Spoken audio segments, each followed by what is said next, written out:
time to start our committee of the whole meeting for Monday, February 23rd, 2015. Catherine, may we have a roll call, please? Okay, Paredes? Here. Odom?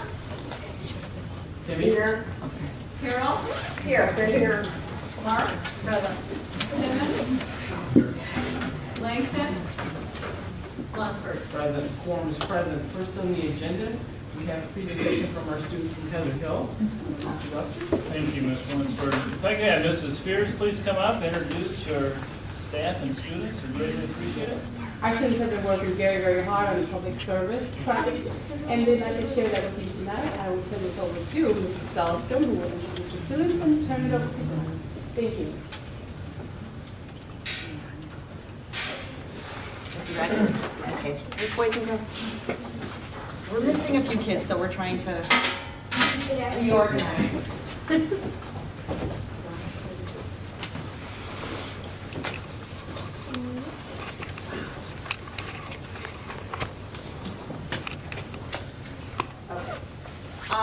So this is called Project Pause. And how this came about was we were studying the importance of relationships at the beginning of the year. That was our first ELA unit. And we read a lot of stories about the relationships between humans and animals. And so we read a book called Shiloh. And that's a book about a boy who finds a dog and the dog is abused. So the kids got really into this book and really interested in animal welfare. And so, take it away. After reading Shiloh, we became interested in animal rights, so we decided to do some research. We worked with Mrs. Britton to analyze the issue of animal abuse with depth and complexity. The areas of depth and complexity we explored were multiple perspectives, language of the discipline, rules and ethics as they relate to animal abuse. We decided that we wanted to do something to help animals, so the idea for Project Pause was born. With the help of Mrs. Dahlstrom and Ms. Britton, our class brainstormed all of the tasks that needed to be completed in planning this project. Our class created collection boxes and cans to put into each classroom. We created posters to hang around the school. We made a public service announcement video, and we went to our classrooms at Heather Hill and presented our video and Project Pause to each class. The video.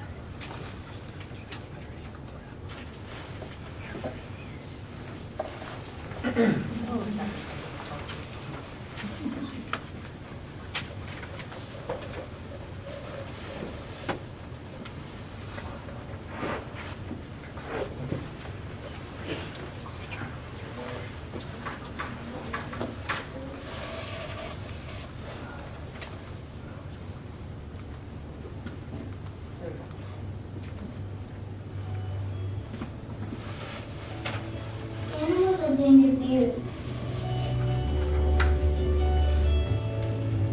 They are left alone in the street with no food, no water, or shelter.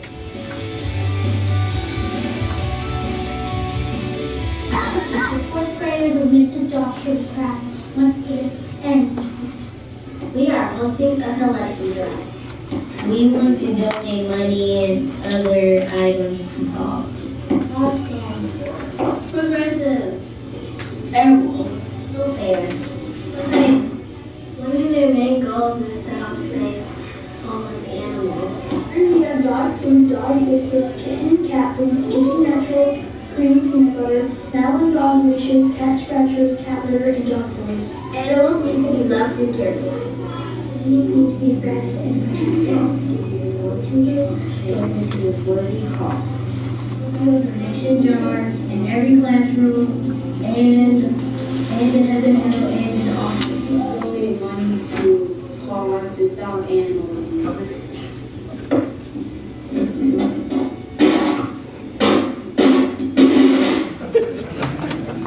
There will be a box in the office and in each classroom for the items paused and students. Please donate toys and other items from the small commissions. Please help save and care for animals. Your lives depend on us.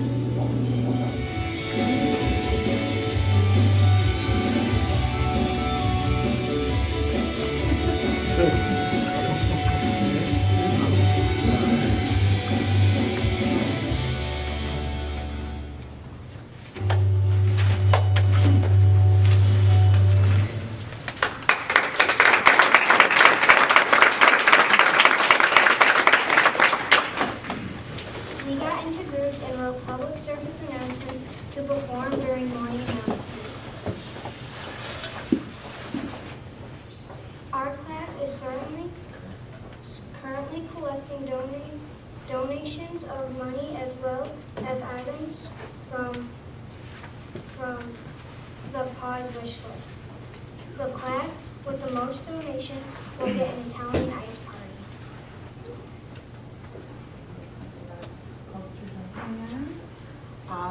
Just to kind of wrap it up, I wanted to share a couple of quotes from several of my students. I asked them to reflect on what they learned from this project, which is still going on, by the way, for another week. And a couple of kids said, I learned to help other organizations and to donate, not because of a medal, but because it's the right thing to do. Another student said, I learned to work together and think outside the box. And another student said, I learned that there are tons of ways to figure out something using depth and complexity. So, we tried to really make this part of the curriculum as much as we could and part of critical thinking. And I think the kids really enjoyed it. Thank you.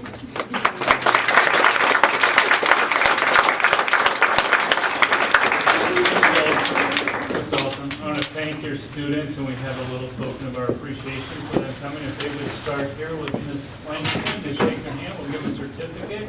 And if we could get a picture of them, Mr. Naminsky, are you available to take a picture? Certainly am. Mrs. Dahlstrom, did you guys bring your collection bucket with you?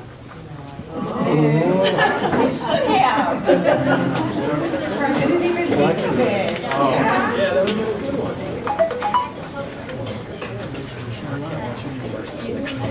Particularly when they turn the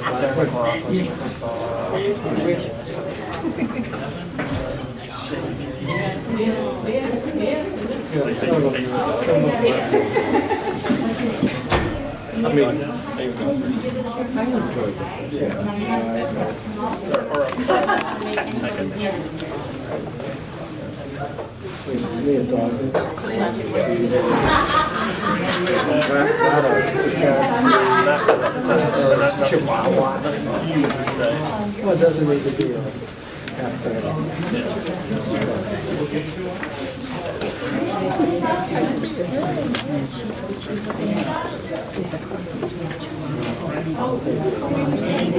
Nothing smaller than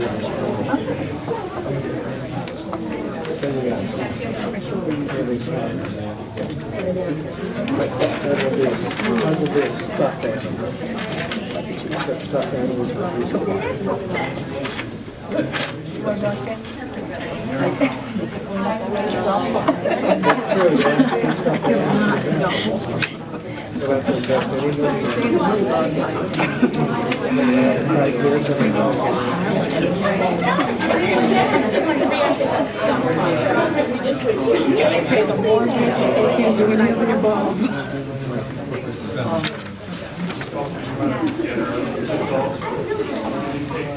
Sure.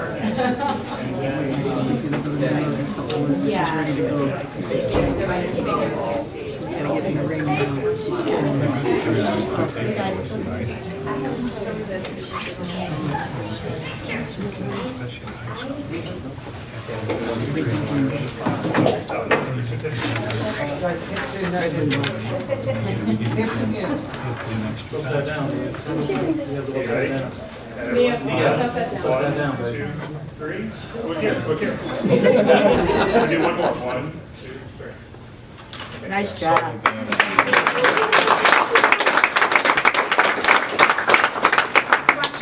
Thank you. Okay, we'll be continuing our board meeting. We understand the students.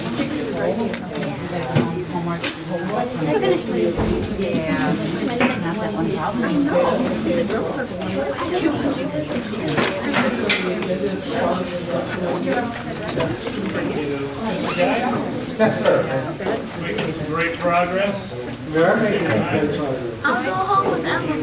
I won't go on what kind of where we're at. If you've been by, you can see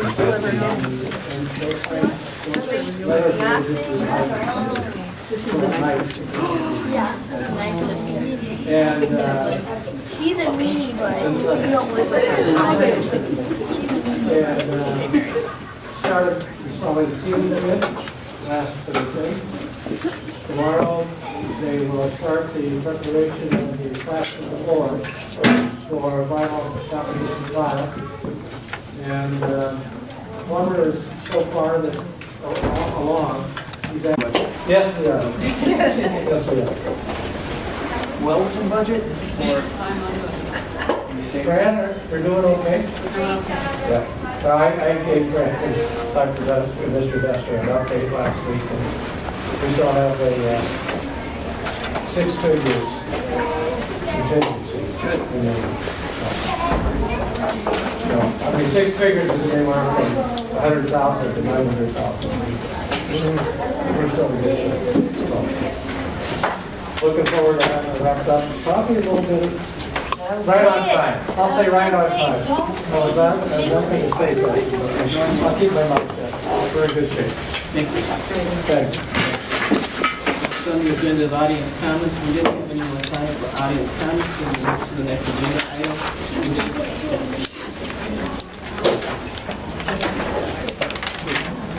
Can you say your name? My name is Rosemary Hendricks. I'm a resident of Homewood. I'm also superintendent, Hillwood School District 88. I'm here because there was an incident with my granddaughter this afternoon, and I'm quite concerned about it. I received a phone call, and excuse me, because I'm still a senator, it was stated that the teacher didn't know where she was. She's a special needs student. There was no aid for her today. No one called. No one told us. She was supposed to stay for Girls on the Run. Instead, she was outside. She got on the bus. We didn't know which bus. And we have a difficult problem. I received a phone call. I don't know if you know where Bellwood is, but I'm about an hour away. The teacher, wonderful person, she called all 3 numbers. At that time, I began to call the school, and I called the superintendent. Now, as a superintendent, when I receive a phone call from a parent, I know it's urgent. I left a message. First of all, your system is totally automatic, and I couldn't talk to anyone. So I left a message for the superintendent, and I explained to him that this was a matter of urgency. I, too, am a superintendent. When I received a message of urgency, I respond to my parents immediately, or as soon as I can. I also identified myself as a superintendent. That was at 3:15. It is now 7:15. I've not received a phone call back. We did locate my granddaughter. She was on the bus, but no one was at home. Had she been dropped off, she would have been left. We would have had a really bad issue. I am quite concerned. As one of my staff members who is very much aware of your school district, as I am, I put 2 girls, 30 and 35, through this district. My person told me, they said, Ms. Hendricks, there's a board meeting tonight. Please go and address the issue, because I'm quite concerned. He also showed me your 5-year plan. But I think we need to start off with the safety of children, especially my granddaughter, who was here, who came in late. was lost, and no one knew where she was. As a superintendent, that is not acceptable. As a superintendent, it's only courtesy to call another superintendent back. Just real quick, I was in a meeting, but I did call you back. You have a message on whatever phone number you left for us. So, what? Thank you. You're welcome. And I believe that the school had contacted you to make, or give you information. There was an aide on that bus. Sir, as superintendent, as you well know, when we call each other, we don't send our transportation person to return our phone call. Excuse me. That is what happened. I explained to her, I need to speak to you. As of yet, I'm still waiting, but I will check my phone. Check your phone, and appreciate you coming in. I'd like to thank the board for indulging me. Thank you very much. Yes. I'm sorry, sir, but you don't. Thank you very much. Thank you. I'm very upset because I have a staff of 450 people. I left that school. I left my 3,000 students to come here. And I am very upset and will be more involved. Thank you very much. You're very welcome. Thank you very much. Next on the agenda is reading of the revised policies, Mr. Duster. Yes, attached, you will see this is the second part. There'll be one more time policies will be coming to us. That will be late fall, or not late fall, excuse me, late spring. But the policies that you have in front of you are revisions to policies that we have. And what this is would be a first reading of those policies. All of these are changes to the press. These are all from press, the information we get, yes. So what they do is they have their attorney counsels look at them, and then they send them out to school districts according to the new laws and changes that are made from purpose. Any questions? Go ahead. Yeah, and I'm not sure if this is an appropriate time for this, or we were, are these the ones we see like 3 or how often do we see? You I thought we just see, saw. yeah, we see them 3 times a year. Okay. The first time's in the fall around October, and then about this time in February, and then there'll be another group coming through in May. Okay, so far, okay, thank you. Any other questions or comments? If not, we'll move to the discipline policy, Mr. Duster. No, I'm sorry, I have a quick question. Can you just give us a quick overview of the major changes that are in here, or things that are significant? In the summary provided. Yes, in there. Yes, it was, but I was not able to really look at it quickly. Just as like a few bullet points of just things to pay attention to. I did get the summary, and I appreciate that. Okay, yeah, I'm not prepared to give you a full summary of all these. But that's at this okay. I point. just, So, I mean, you can take a look at 21-140, it's communication to and from the board in regards to that, how that works. There's transportation that's involved. There's 41-20, the food service. As you go through those different things, but if you want to look through them, we can talk about them at another time. But these are all posted on the website, and we can look at them more thoroughly at another time. It's been a while since I've gone through this. Okay. Steve won't be voting on this until the next meeting. yeah, I understand. I just thought it was something that, Jumped at it. They're just really revisions of changing. Okay. Not really a change on. Any other questions or comments? Then we'll move to the discipline policy, Mr. Duster.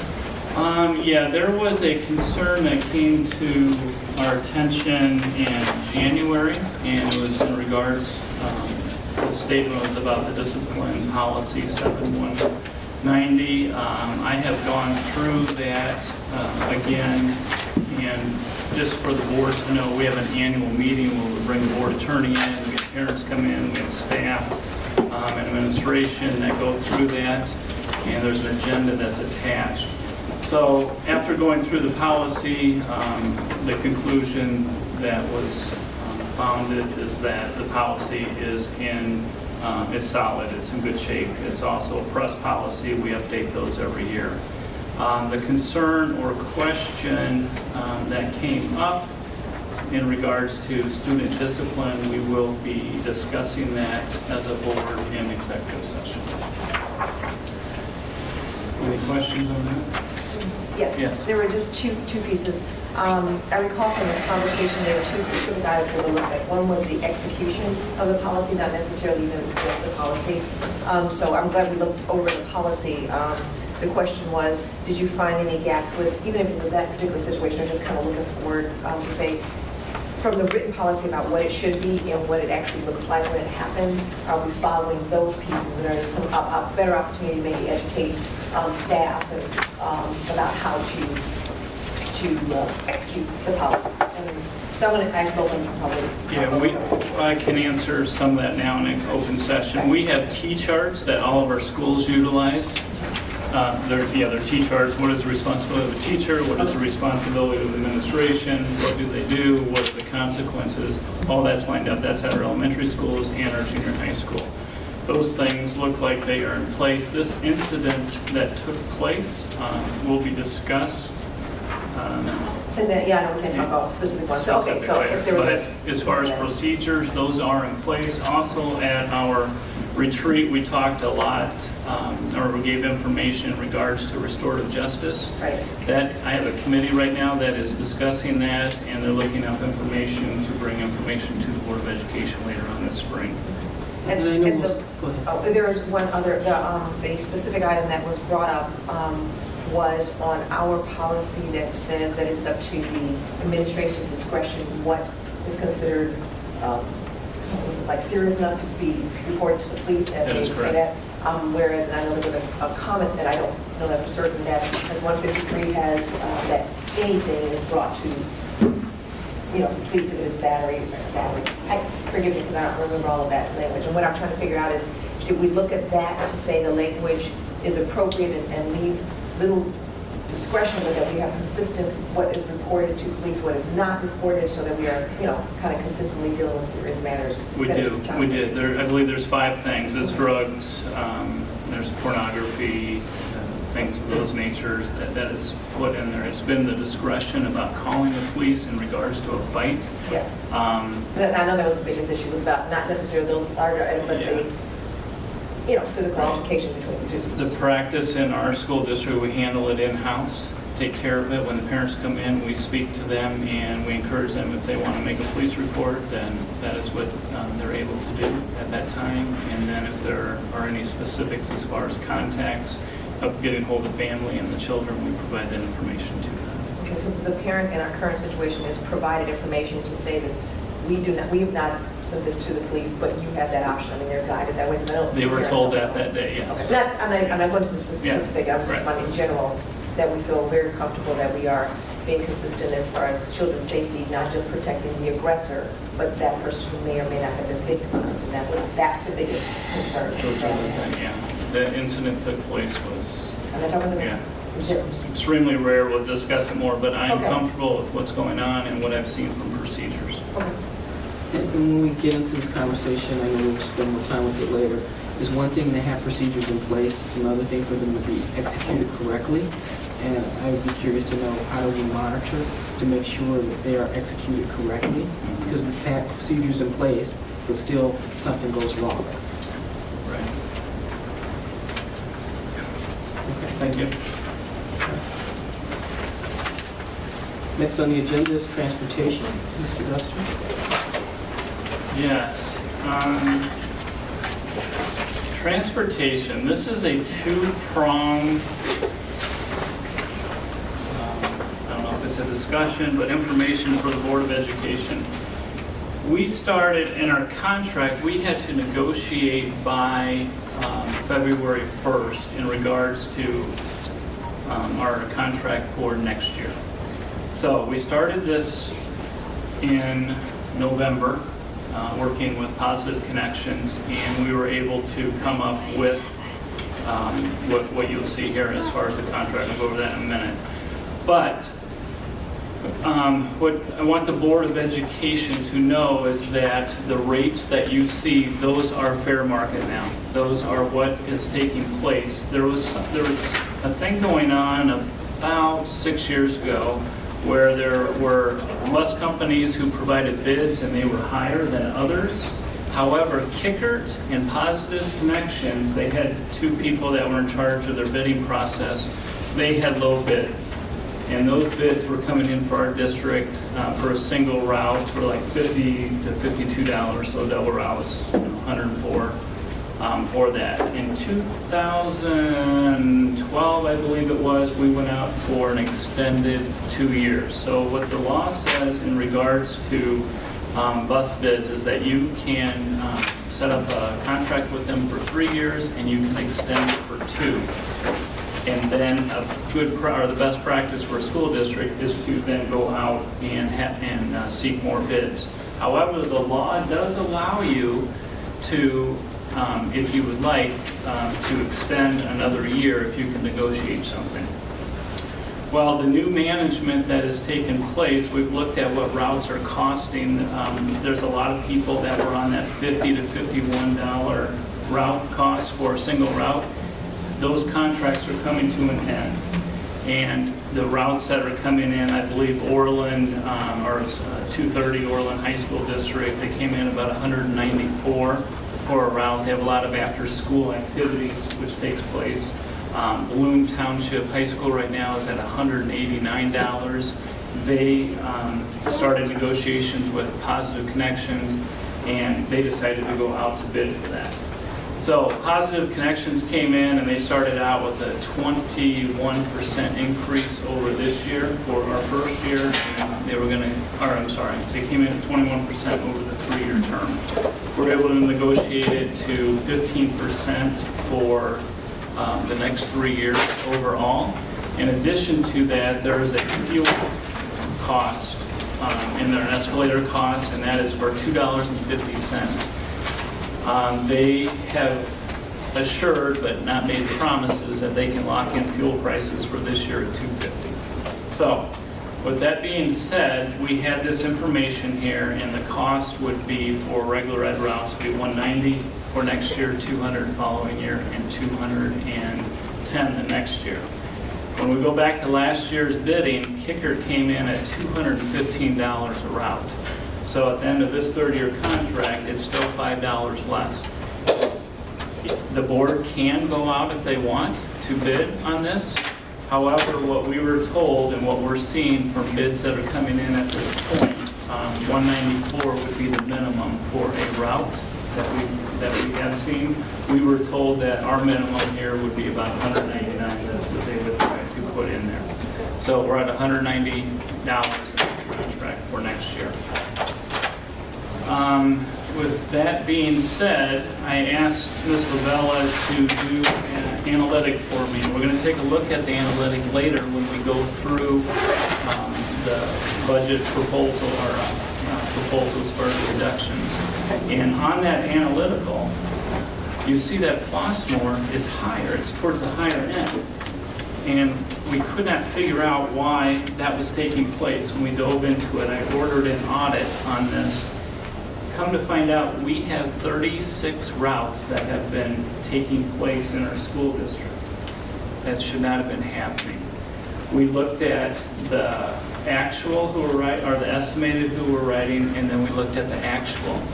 The estimated who, or the eligible we'll call it, who can ride on a bus, that's what we turn in at the beginning of the year to the Illinois State Board of Education. That is what we get reimbursed on. What we're finding, though, is the actual students riding the bus is maybe half at some points. So we took a look at the actuals coming in, and there's maybe between 10 and 17 students on a bus. So what that led us to do is we took a look at the actuals, or the eligibles and the actuals, and we're able to condense buses. What you'll see in this proposal with the board, what your decision is tonight is if you want to approve this contract or if you want to go out to bid. I went through the information and I gave an A and B option. And the A option is running it with 36 routes. Now, it's actually only 35 routes. One of those routes, though, we provide services for IJP.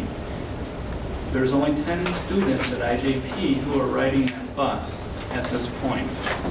So we have to provide as a public entity services to them. We're reimbursed as one of our expenses. What we can do with that is add those children. We don't know how many it would be next year. Last year we claimed 7, but we can add them onto another bus route. In addition to that, we're able to consolidate routes, and the average number of students on a route would be about 50 to 53 for our elementary routes. Right now, most of those elementary routes are running from 12 to 15 minutes. It would extend their ride to about 30 to 35 minutes of riding on a bus. The law suggests, there's not a mandate on it, but they do suggest that you get the kids off the bus within an hour. So the savings by combining these, well, first of all, I know I can consolidate 10 routes next year for sure. I think that I can get another 3 in there. We're still kind of looking at that. I'm fairly confident we can do a total of 13 routes that we would take off of what we have now. If we do that, that is a savings of $369,250 next school year. Over the 3-year contract, we lock it in, it is a savings to the district from the 36 to the 23 routes of $1.4 million. So that is a gain for our school district in regards to transportation, and that would be the plan as far as dropping those routes next year. Anyway, that has to be done. But what I'm bringing to the board now for recommendation is the 3-year contract with Positive Connections. Are there any questions? Yes. In doing the analysis, I know we did it by numbers, but given that we've now started the school earlier, starting at 7:40, what does that do to children getting on the bus? And the only reason I'm asking that because at 35, like my daughter's bus gets there at like 7:05 already.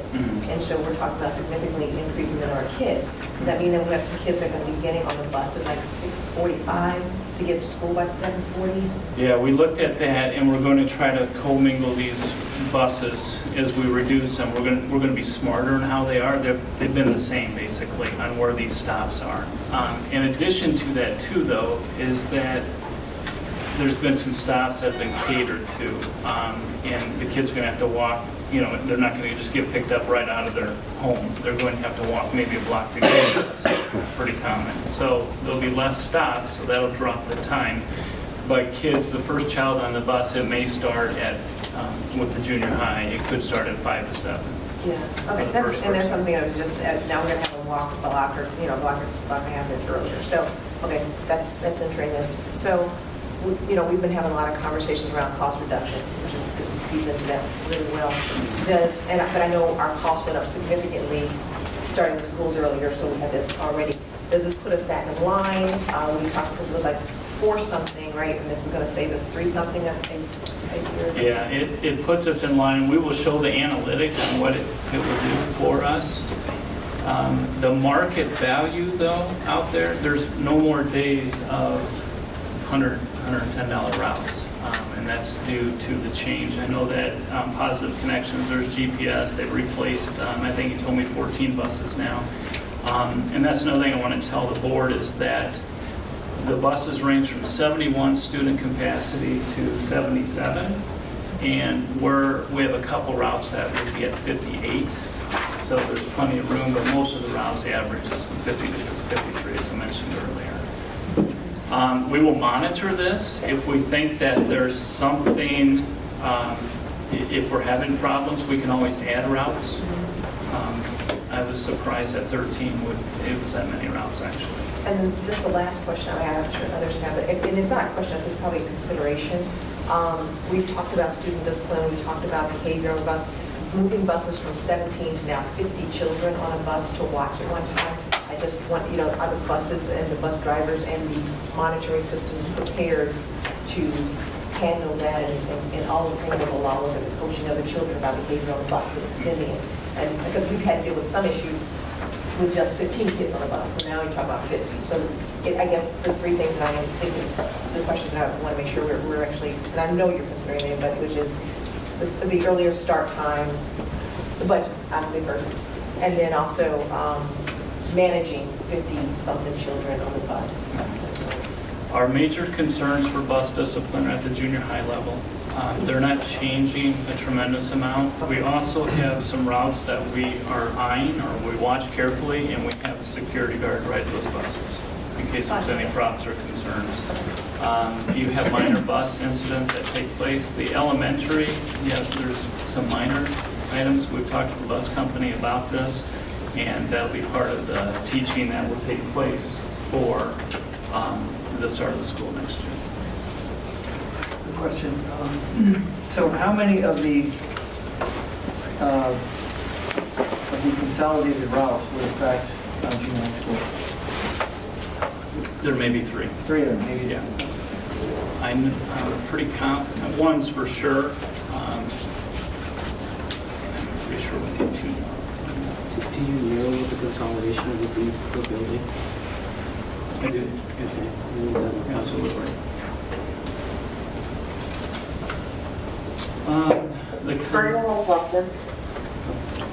Hold on one second, Tim.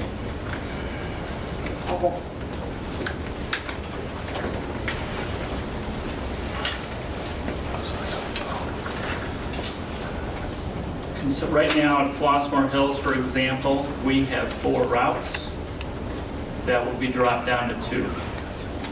Heather Hill, there's 5 routes that will be dropped down to 2.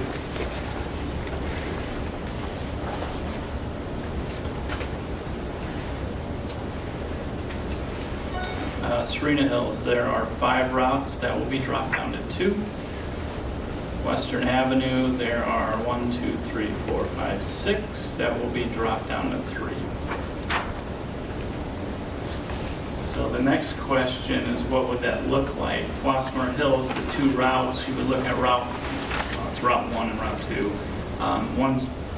One of the buses would have 50 students on it, the other one would have 36. Heather Hill, one route would have 48, the other route would have 41. Serena Hills, one route would have 55, and those are shorter routes. We believe we can get them in within 20 minutes, maybe 25. Route 31, there are 50 students on that route. Western Avenue, one route is 58, one would be 46, and the other one would be 56.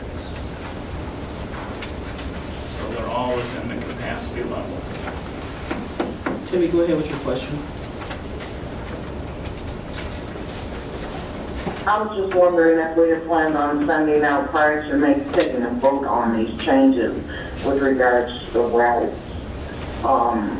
Because this is usually the type of issue that brings out, community aggravation and everyone coming to the meeting to do a notification prior to us voting on it so that the parents have an opportunity to weigh in.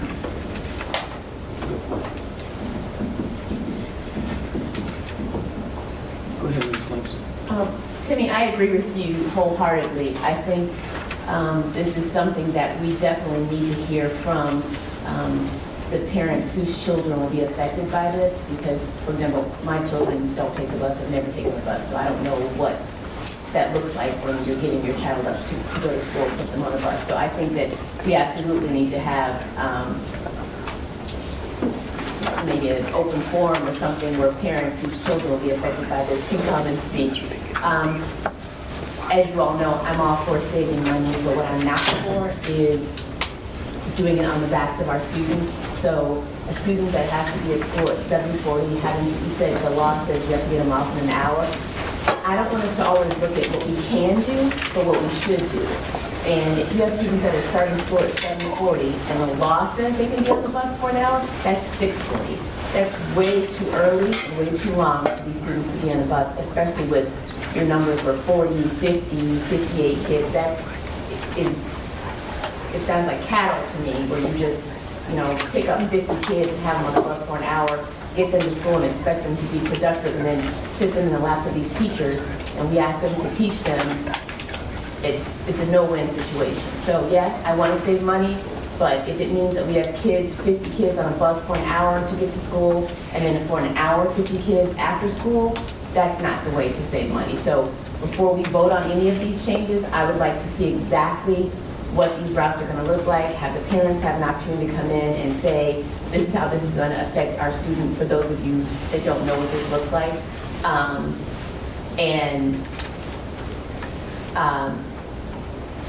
just think we have to be very careful about how we go about doing this. Do we have to start at 10 routes? Is there an intermediate solution here? 10 routes are very comfortable. If you want to go less than that, we can do that. Per route, just want to go back, I never said an hour, we did go through. You said the all- law says we can have them The on law the bus says an that hour. encourages you an hour, we would never do that. I'm just saying, when we say what the law says, then we feel like we're within our rights to do something, but we have to think about the fact that these are kids. And don't they have like kindergartners and fifth graders all on these buses together, right? So it's 50 kids, you got 5-year-olds, you got 11-year-olds on a bus for however long you're talking, getting up at whatever time you're talking. It just sounds like a huge problem in the making. So I just want us to think very carefully and have a lot more dialogue before we do something like this. So to answer your question, if 13 would be the max, we can get what I just said done with 10 with elementaries. If the board would like to go less routes, I mean, we can take a look at that. Each route or each bus for that route for a year is about $34,000. Ms. Curtis, you have a question? Yeah, just in comparing other districts, what is the average bus capacity for grade school in, say, Homewood or other districts that we have compared ourselves to in the past, specifically in Dr. Graham's report? The reason I'm asking is that, to what Ms. Langston was saying, is that, yes, it's great that we're not maxing out the capacity. These are small children that, I pass on the way to work, to crack it before dawn. It's dark outside and it's sometimes very cold.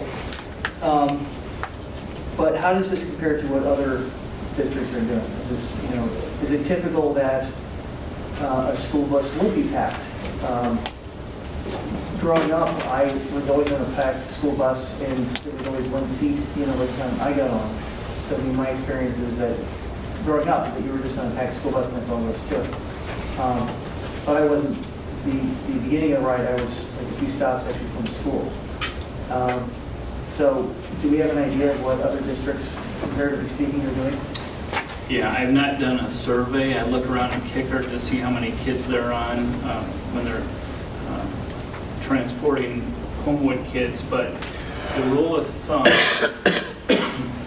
you want to transport as many children as you can to save on routes. So a 71 passenger bus, if you put 50 to 55 children on there, especially K through 5, that's different from junior high. They're bigger. You wouldn't put that many on, but with the little kids, you could put 3 to a seat. What they try to do is, what you want to do as a school district is maximize that capacity, which lowers the route. So that's basically the theory behind it. If the board, I've given you comparisons of what the cost differentiation would be, so we could take that 13 route and the 36 or the 23 routes and whatever. It's 13 routes that I've shown to the Board of Education. You could say, well, maybe for the first year we want to eliminate 8 or have 8 routes. It's up to you guys. What do you want to do? I would be in support of having some form of community comments on this. I think this is a big decision. I think you've got a bus with kindergartens and fifth graders on it for 30 minutes, and there's a big difference in maturity of the kindergarten and the fifth grader. And then also, how early are some of these students going to have to be out on the bus stop? The kindergarten or you're on the bus before 6 in the morning, before 5 in the morning, 7 in the morning. I think we need to consider some of these things. I'm all for saving money. I think we need to tighten up in some way on this bus route. I don't know what the right formula is just yet. I would like some more consideration. Mr. Masters, say we like did the 3 years and then we thought we were going to go down there, but then maybe we did this for 1 year and then 2 years and we took it down and said, well, you know what, we're kind of at a max, this is maximum we need to have on this bus. Do we have any flexibility in the third year if we say, no, we don't go down anymore? I can add or subtract routes anytime. Okay. There's a need. Okay, it's just the contract says we're locked into the bill for 3 years. The only thing they're saying, yeah, that we're locked in 3-year duration and the cost of the route. So it really comes down to the board is, so the question, this is kind of, that's why I brought this to the board in 2 ways. We have the contract, which I would recommend the board addresses the contract, because I don't believe we're going to get a better deal than we have in front of you. As far as the children and the routes, we can do that later. We have time for that. And once again, why is the recommendation not to go out for bid? What risk do we take from going out for bid? We believe that the bid numbers that come in will be more than what is being offered at this point. So we have to go with the lowest bid, so what risk would we take by accepting a bid? Because the lowest bids will come in, it's our assumption, the lowest bids will come in more than what the lowest bid is. I think Positive Connections has already told me if we rebid, their number is going to be $199 Versus for a route versus $190. And we already know the kicker was $215 from last year. Any other questions? We're not voting tonight, right? We're just No. listening. No.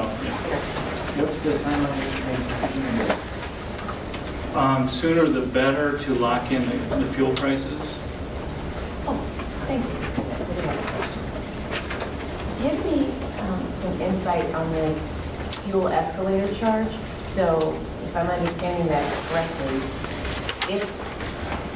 if the cost of fuel exceeds $250, then what? We pay the excess of what that is, but it's an average, it's the formula. So when inevitably fuel prices go back up to $3.90, we're paying, and that's just a random number, $1.40 a gallon, period, right? Well, it's the average number of miles, and they calculate that average into it. But what they're telling us is if we were to lock into this, there's a good chance that they can lock in a price purchasing fuel out. We do that here. We purchase our heat. We go through the consortium. They believe that they can lock in $2.50, but I can't promise that to you. Right, but so if they don't, they'll try, but if they don't, and gas goes up, so what's the alternative to this lock-in? If you did not have fuel escalator costs, they'll just add a percentage more to the route cost. They'll add a percentage more to the route? I don't know how much of a percentage, but or percentages, plural more. Okay, so I'm confident, Ms. Lavella, that you have done the if-then analysis on this. If we don't do this, and they add whatever this percentage is, 2%, then our cost will be X. If we do this fuel escalator and they don't lock in, like, are we confident that we are hedging our bets in the right direction? Because what I don't want is this conversation this time next year when it's, oh, they tried, but they couldn't, and now gas is $4 a gallon, and now we're paying however many tens of thousands of dollars in extra money because we hedged our bets wrong. I have not run it. I don't think you can, I understand what you're saying, but I don't know if you can quite run those yet until we would know what they are and what the fuel prices But are. then don't we ask them, don't we say, if we don't go with this, what percentage are you going to increase your bid by? They won't tell us unless we do.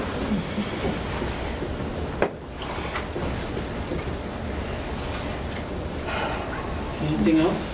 Not, we'll That's move, all we have. we'll move to baseball, softball, and Scholastic Bowl, Mr. Buster. Yes, thank you. Mr. Brzezinski will be giving a presentation. This information was brought to the Board of Education during the retreat. The process that took place between the retreat and now, we had to midterm bargain with the FBA Association in regards to stipends. And we have the information here for you that Mr. Brzezinski will be presenting.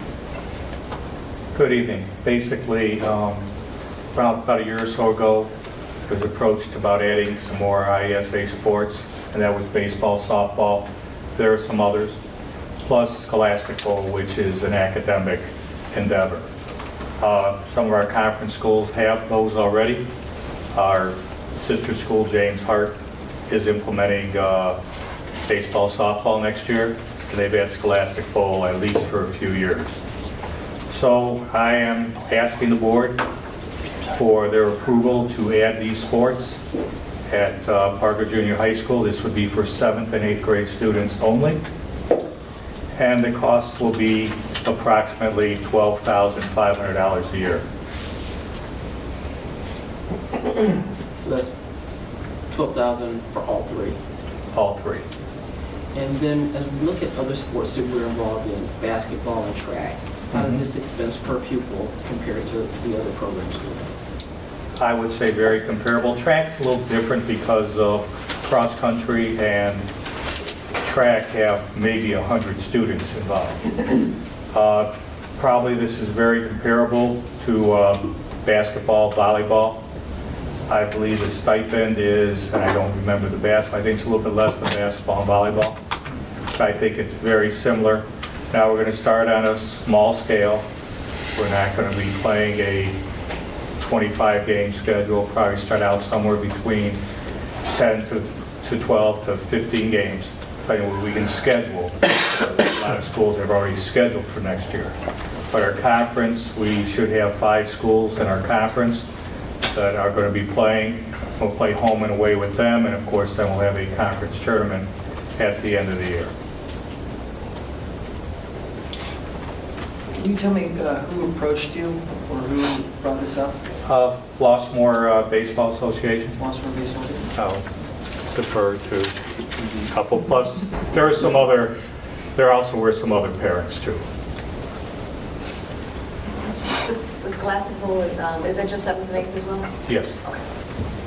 About how many students do you anticipate would participate in each of these sports? It would be a cut sport, very similar to basketball or volleyball. We're estimating average of 15. Baseball might be a little bit more. Softball, because of the pitching aspect of it, might be a little bit less. I did coach in high school, and we kept like around 14. Baseball, you always kept a little bit more just because of the pitching aspect of it. Per grade? No, combined. Combined. This is a one team for baseball, one team for softball.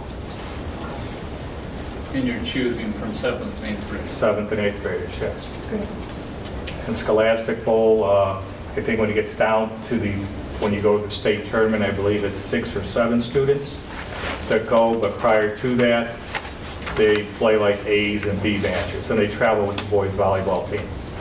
We probably had about 6 schools involved in that in our conference already. So how many students do you have participating in the Scholastic Bowl before you get to the playoffs? We probably will keep somewhere between 12 to 16 students, depending how many there are.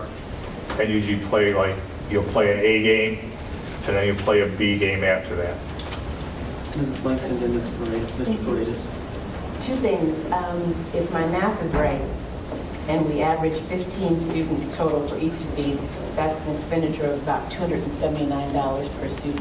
Okay. Before we vote, I would like to see what our actual expenditure is per student on the other sports that we offer, cross country and wherever else we offer. And then, can you just give us some insight when Flossmoor Baseball approached you with this? What was their rationale? Why do they want to partner with us in this way, since they already have a baseball and softball program that students in our district participate in? I believe a lot of it has to do with the ISA and the ability to play in the state tournament, and also for students to participate and represent Parker Junior High.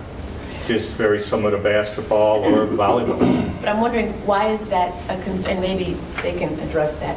Why is that? That's wonderful, but why would they come to us with that? Why are they concerned about our students being able to participate on that level? A long time ago, I'm not sure if you're on the board or not, we were never part of IESA. Dr. Joy was superintendent at the time, and parents approached Parker and Dr. Atkins about why can't we be in the IESA state tournament for cross country. So we did that year. And then as Mr. Duster has come in, then we started cross country track, and then we went into basketball and volleyball. And it sort of is almost like a little progression. I get that. I'm just wondering, there's always a give-get in everything. I'm wondering why this is a concern of theirs, why they are concerned about the Parker students being able to participate at this level. What are you getting out of this? That's what I want to know. We're not getting anything. I think it's Flossmoor Baseball as an organization didn't come to Parker and say we have a team. There were parents in the community. I think Mr. Goldberg was one of them. Okay. That came and said, hey, we'd like to see an opportunity for the older kids to represent their school and do all that. Okay. I was then approached and said we'd be more than happy to cooperate and help you guys in any way you want. But I don't think it's not a give and take. We're not. Well, it isn't, but that makes a big difference. If it's parents of these students that are asking, that's different. The way that it seemed like it was being brought to us was that this is something that Flossmoor Baseball wanted to happen. If it's parents of students that play baseball that want this, that's entirely different. Yeah, no, I think that's where the genesis of it came from. Where the parents and then we talked, because that's how I kind of heard about it and said, that makes complete here's sense. our fields, here's what we can do for you. We've got all the facilities and ability. Thank you. Go ahead, Mr. Davis. Okay, my question is, how much, maybe this is in the minutes, how much is the Scholastic Bowl in and of itself? Hold on a second. It should be on there. I believe I estimated the cost at approximately $630. Okay. And that's for equipment. One of the reasons why it is less is because similar with our chess team traveling with the girls basketball, Scholastic Bowl would travel with boys volleyball. So, basically they're tagging along with that, so there's not an additional bus cost. This is just just so I'm clear, with the Scholastic Bowl, it's just as like you're trying for a sport, so there would be tryouts and then first round, second round, elimination. It's not, you're being chosen for this, right? Yep, students would have to. All the kids would have an opportunity to participate. 7th and 8th graders, yes. Got it. Thank you. Just being clear. So, and once again, the Scholastic Bowl, is that strictly for 7th and 8th graders, or just extend to 6th graders as well? At the first year of 7th and 8th graders. Okay, but eventually, maybe? Possibly. I think we will need to see how many students actually come out for the first year. This year we allowed 6th graders to participate in cross country. We ended up with over 100 and some odd, close to I think 130, 140 students participating. That was a lot. I'm not sure how many we will have for Scholastic Bowl.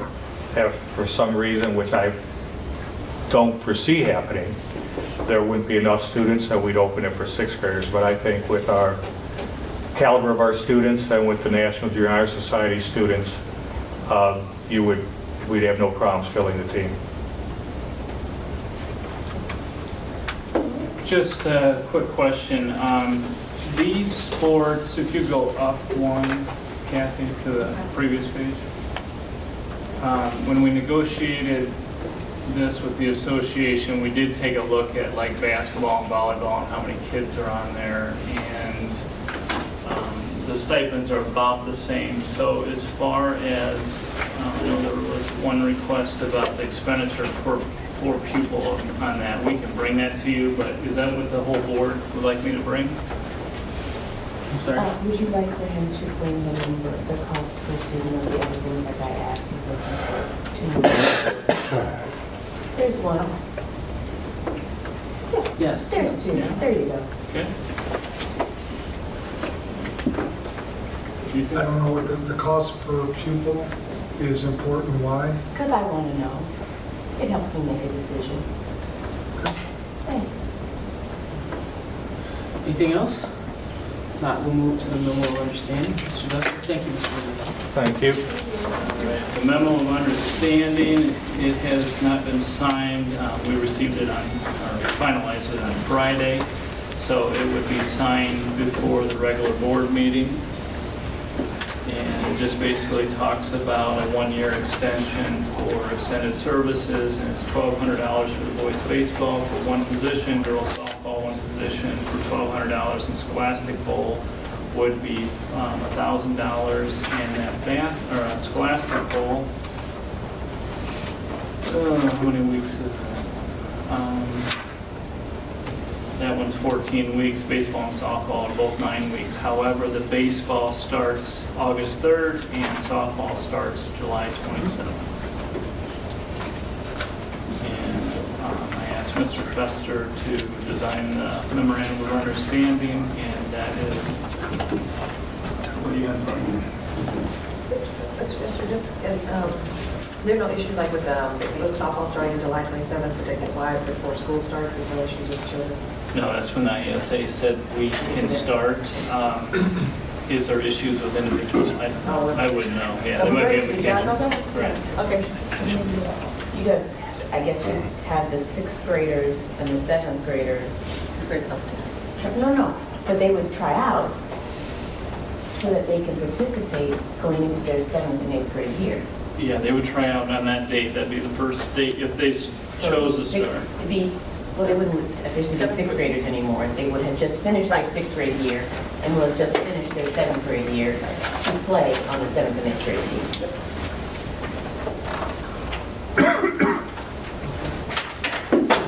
All right, anything else? Not, we'll move on to the next item, which was board conference request. There was a request from Mrs. Odom to attend a conference. She has since withdrawn her request, so we won't discuss that item. However, Mr. Duster,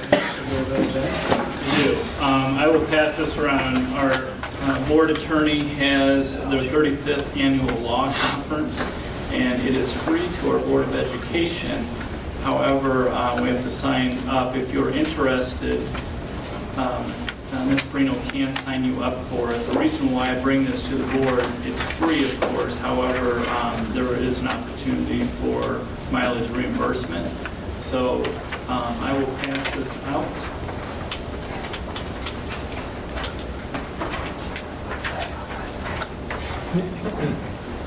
Did you receive this email?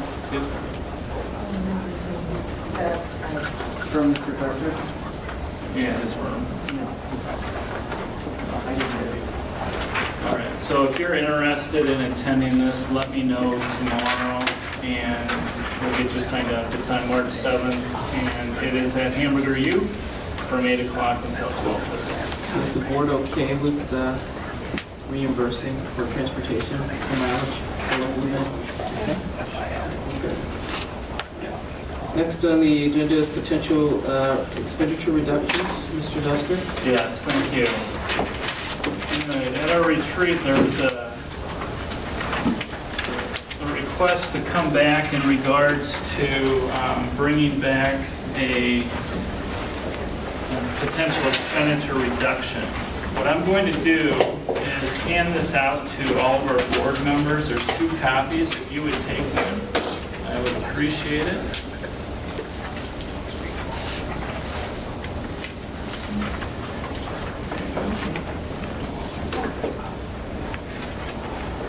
This is on board docs, but I also made a hard copy for you so that you can see it. Yeah, take one. Take one and pass it around. Okay, at our board retreat, we presented a really worst-case scenario. And that is what we do when it comes to budgeting time. When Ms. LaBelle and I sit down and we look over the budget and start planning for next year, you're always looking at what are the revenues that will be coming in, what will be our expenditures projected, how is the state reimbursing. You take a look at all those types of things. The budgeting process starts in January and we're done about the first week of May. It consists of meeting with departments, such as curriculum, special ed, meeting with building level principals, etc. So what we've done, there's a request from the board to take a look at expenditures as far as the nitty-gritty. So if you take a look at it, and when we do analytics on it, where are we higher than other people around us? So Ms. LaBella, we use Forecast 5. Forecast 5 showed us everything in regards to expenditures and revenues in Cook County for all K through 8 school districts. With that, we were able to see where we were higher in the district, we were able to see where we were lower. It's a great program. So when that information, when we took a look at that, we were able to go back into the budget and make some suggestions. So once that part was done, the next thing we had to do is bring in Dr. Ward and Ms. Wilson to go through and give the educational look on what takes place. Because we're not making widgets here in our school district. We're educating kids and we are a people business, and that is what we do. So with that being stated, we decided to have 3 levels. First level, the definition is it doesn't directly affect students in the classroom. Those are level 1. Level 2 is it indirectly or it directly affects students in the classroom. We wanted to keep things away from the students and give you information. Level 3 will definitely affect children in the classroom. When you go through a budget and you talk to, or when you present this to the Board of Education, it is important to have this collaborative look on what effects there will take place. And you can make your decisions with the information that's presented. So what we are going to do, there's going to be some analytics that will be going through. Mrs. LaBella will be giving her the business look on it. I will be presenting some of the educational look on it. And then after this has been completed, we'll answer questions for you. You'll see on that first part, that smaller section that I gave you, if you go to the last, you have a differentiation of levels 1, 2, and 3, the dollar amounts. And Ms. LaBella will explain. It's very good news for the future of our budgets. We don't know, again, what will take place in regards to the government and funding and things of that nature, but we've got a good grasp on what is taking place at that time. With that being said, we will go through this. There are 62 slides to discuss, and we'll answer questions. And what we will be doing or asking from the board is taking direction from the information that we have presented.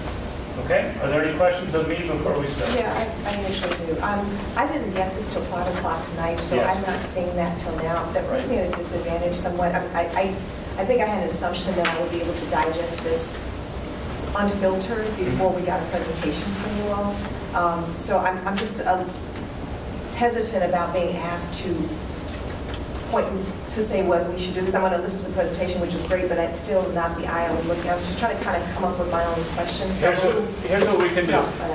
We literally just finished it around 2 o'clock. Okay. And this was a huge amount of work for the Board of Education. And I should stop that. And I appreciate that piece, because I do understand that we asked for something as a board that really took you away from the core piece of what you were doing. So I want to recognize the amount of work that I know was put into this, and I do appreciate it. So it's not taking anything away from that. What we can do, though, is the only thing that I worry about are RIFs, okay? Because there's a time limit on that. Okay. If we're going to RIF someone, our staff, which I don't, what we're going to show you, I don't believe that's going to be the case. But if it were, if the board decides to take a look at some of those things, We have to notify, according to law, the staff no later than March 26th. So what we can do is we can go through this information tonight. You can compile your questions. We'll continue to answer that at the next board meeting. If you want to talk about it more before giving direction, we can take more time. If questions aren't answered completely at that time, we can have a special board meeting, because there's only one board meeting in March. So it's at your leisure. The only thing I worry about, and I think we'll have an idea after this presentation, will be about risks. That's the only thing I'm worried about. You can actually carry this conversation out a little bit longer. Ms. LaBella needs some direction, and we can't wait till May, because we need to give a presentation at the May Cal meeting for our budget, so that we can have that ready and to go by July 1st.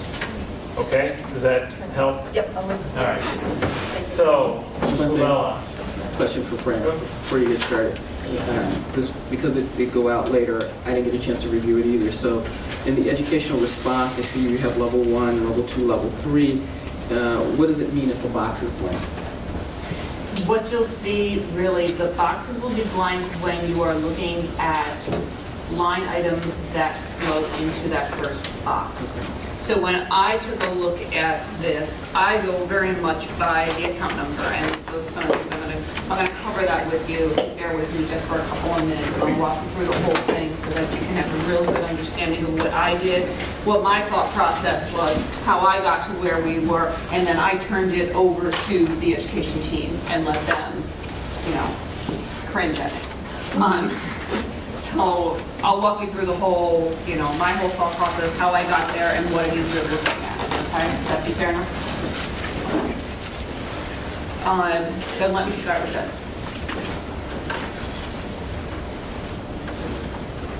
What this is a screenshot from Forecastify. Forecastify is an amazing search engine database. It's just a really amazing product that PM made. What this analytic does, and this is only one of a whole lot of analytics that they have, but this one really worked well for this process. You'll see kind of over here all the areas I can drill down by. And what I did, first of all, was said, okay, I only want to be looking at districts in Cook County because it really doesn't make much sense for us to look at districts that were downstate. Okay. I only want to look at districts that are K-8 because they're really the most similar to us. People keep asking me, does that include CPS? CPS isn't a K-8 district, they're a unit district. Remember, they're K-12. So yes, they're excluded from this. So the only districts you're going to be seeing are Cook County K-8 school districts. What the analytic does is on the top, it gives you every K-8 school district is delineated by one of the lines. The top is by average dollars per pupil. So it kind of makes it a great equalizer once you divide it by the number of pupils, so you get a average cost per pupil. And down below, it's going to give you a percentage of total operating, in this case revenues. When we get to expenditures, it will give you a percentage of operating expenditures, okay, for your school district. The line that you'll see will always be the average of all of those school districts. Okay. So I started with revenues. Total operating revenues.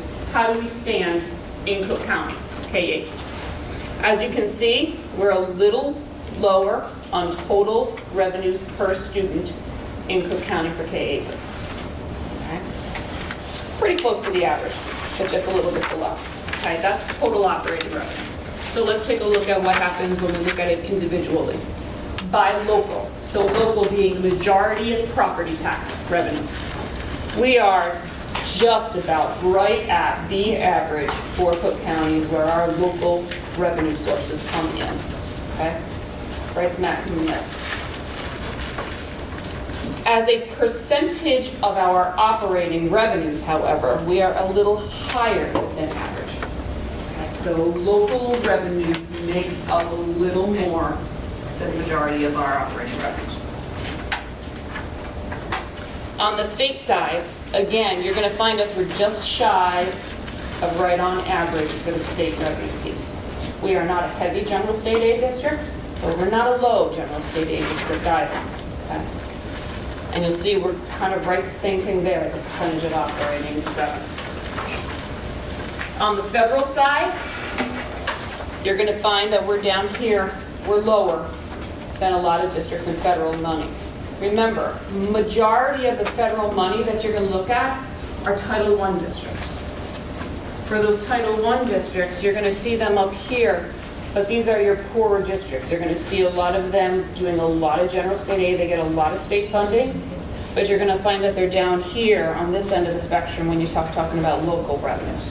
Okay? But again, we're not in the middle. We're off, but you know we're trending towards center. Okay? So the bottom line is we're a pretty average district when it comes to revenues. Okay? So let's take a look at where we are on the expense side. And the expenses, I started looking a little closer. The revenues was kind of like, okay, give me a frame of reference. Where are we with money coming in? Now let's take a look at our money going out. Now, the other thing you need to keep in mind, these are numbers from 12-13 because the 13-14 AFRs are not ready for distribution by the state board yet. Because not all school districts have given their AFRs yet. They should have been in by November, December, but they're not quite there yet. So these are 12-13 numbers. But they're still really pretty good for our representation here. In total, our total operating expenses per pupil, we're just a little above average income. Okay.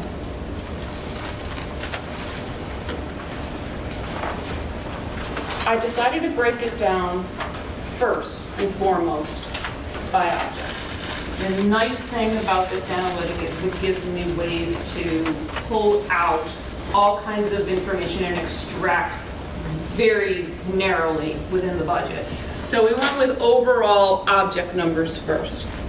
When it comes to our salaries, now remember, these are operating funds, so it's going to have all of education, all of operations and maintenance, all of transportation, all of your IMRF and FICA Medicare are all going to be included in these numbers, so your operating funds. Your salaries are spot on, right down in the middle, right on that average line.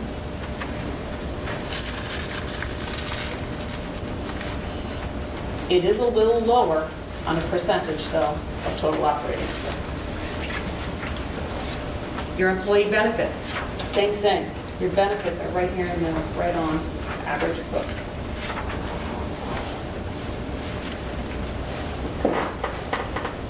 Your purchase services are a little high. The majority of your purchase services are going to be comprised of two items: operations and maintenance, and transportation. Those are your two big services, okay? So we're going to come back a little later. We're going to double back around and take a look at this because it's not a whole lot higher, but it's a little higher. So it struck my attention. Supplies. You're just under average. You're not buying a lot of things. Okay. Does that include our IT? I mean, all of the purchases and things like that? For supplies? Yeah. For your 400 supply line, yes. Okay. Keeping in mind that there's thresholds here, so we're going to get to the next threshold. Okay.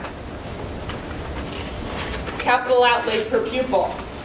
We're way up here. So my mind said, okay, capital outlay. Those are big ticket items. What did we do in 12-13? 12-13, you did construction at Western Avenue. You did some capital construction items. Nice thing about this, I can then go over here and literally pull out only construction. So I pulled out only construction. Said if I pull out a construction that you made the conscientious decision to pay that with your cash, right? Pull it out. Now you're all the way down here. So it was construction. Okay. I was about to say, when you pull it out because you're amortizing the debt. Yeah. Right. But again, you know, when you look at how it's represented in your AFR, it is going to fall under a 500 object. It's going to be a capitalized expense. So if I was to pull out that piece for that year, what does it say about the rest of the money we spend on capital projects? And once I pull out construction, well, we're below average. Your other object is mostly your bond and interest. Okay, and again, we're lower than average. Non-capitalized equipment. So your other purchases of equipment, not construction, equipment. Here we go, we're high. But what was the other thing that we decided to do? We purchased all kinds of technology, iPads and those things. So I removed the technology expenses, and now we're done. Is that what you would imagine would look like this past 2 years? Would be a similar? Well, this is 2 years ago. Right. So last year, I would expect it would look pretty much the same. Okay, and probably this year it looks the same too. Yep, because that's where you put your money. All right. Now, let's take a look at what we did here.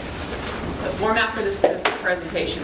And this is going to follow very similar to that Excel spreadsheet that you're looking at in front of you. What I did was then I went through the budget. Every line, every expense line. The only order that that spreadsheet is in is the order of the Illinois Program Accounting Manual, which means nothing to anyone other than me. ITAM gives me the order, and that's the order I place this in. There is no prioritization. I cannot stress that enough. I did not prioritize this. I went in order of account number. And I looked at everything that was in those account numbers, and I looked at it for a couple of things.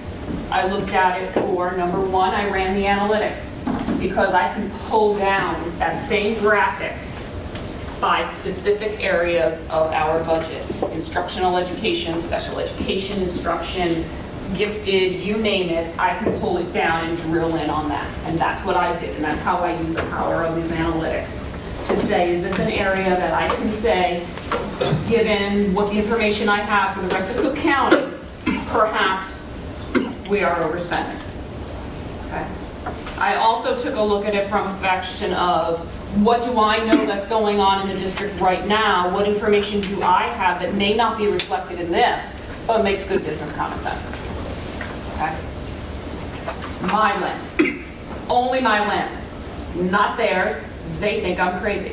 Okay? So, in your first column, I'm giving you an explanation of what the suggestion is.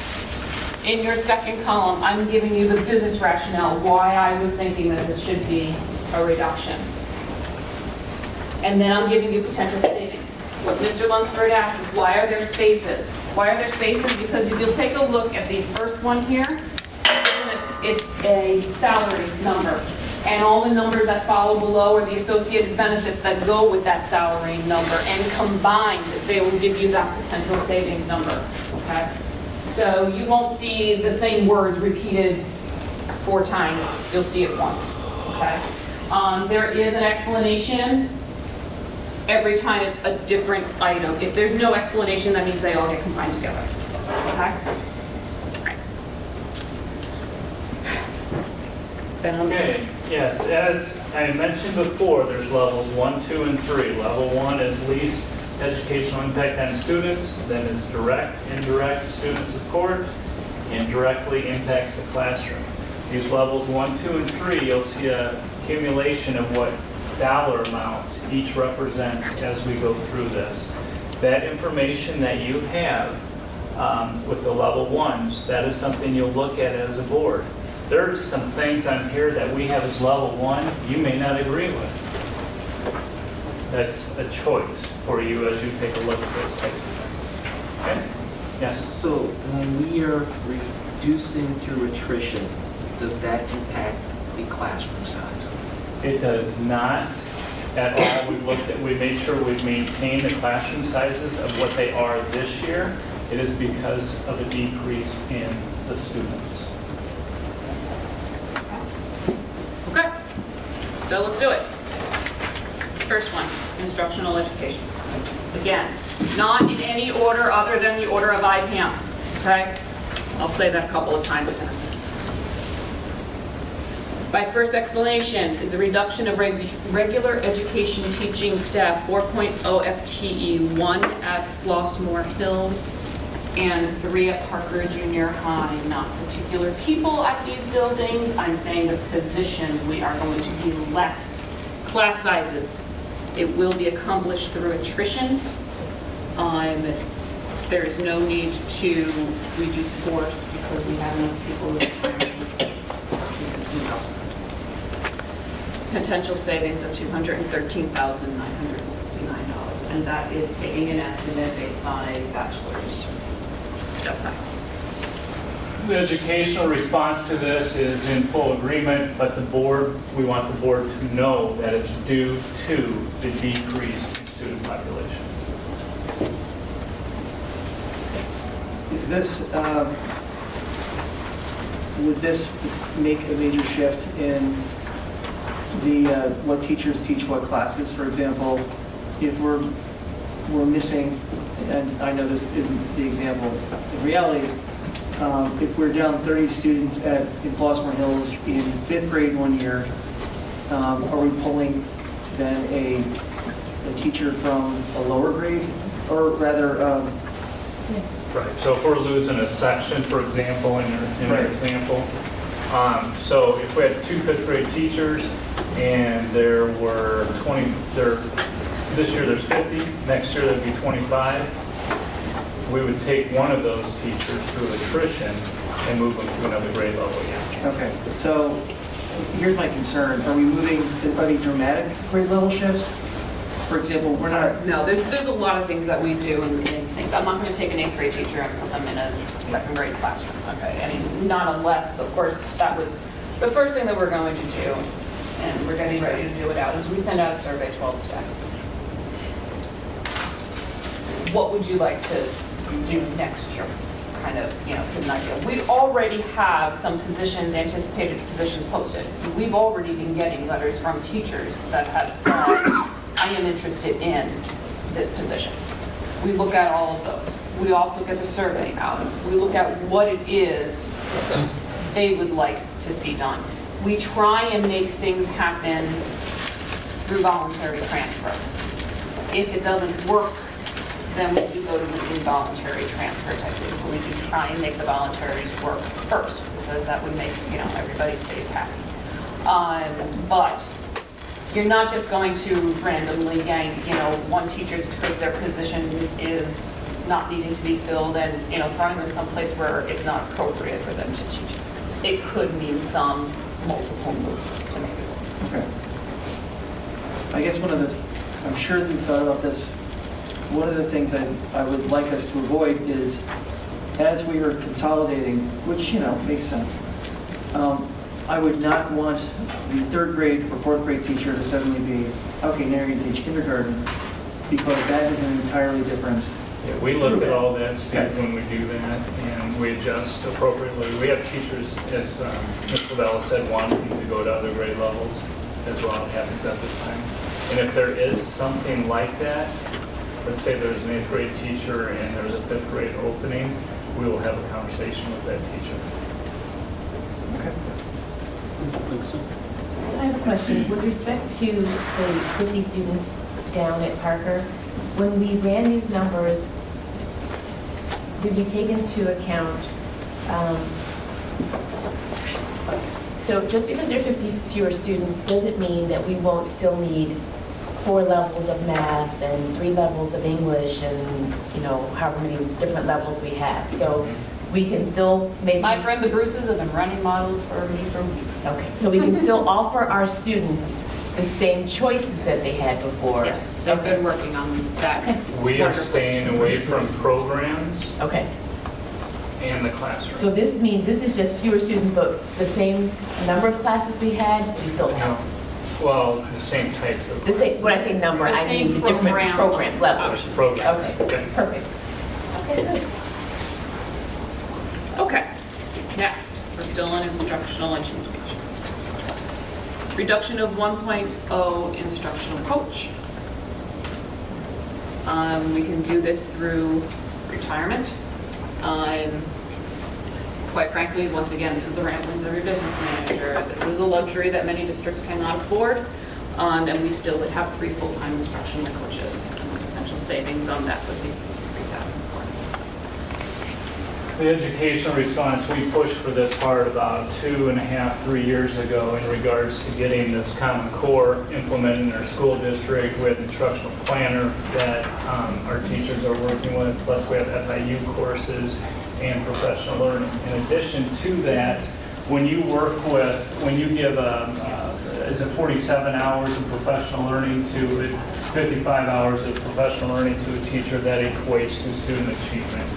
So at this point, for next year, we need these people to continue with our mission and what we're doing in regards to the curriculum mapping and moving ahead with Illinois Learning Standards. So we've already reduced, for this year, we did have 5, and we're down to 4 right now. We have 1 person retiring this year, so there would be 3, but we would want to replace that person due to everything that we have going on. That may look differently in a year or 2 from now. However, at this point, there is a need there and it directly affects students. You partially answered a question I had, which is there a longer-term plan that as a core curriculum becomes more established and there are more resources out there, that there would be less of a need for this position, and we should review this?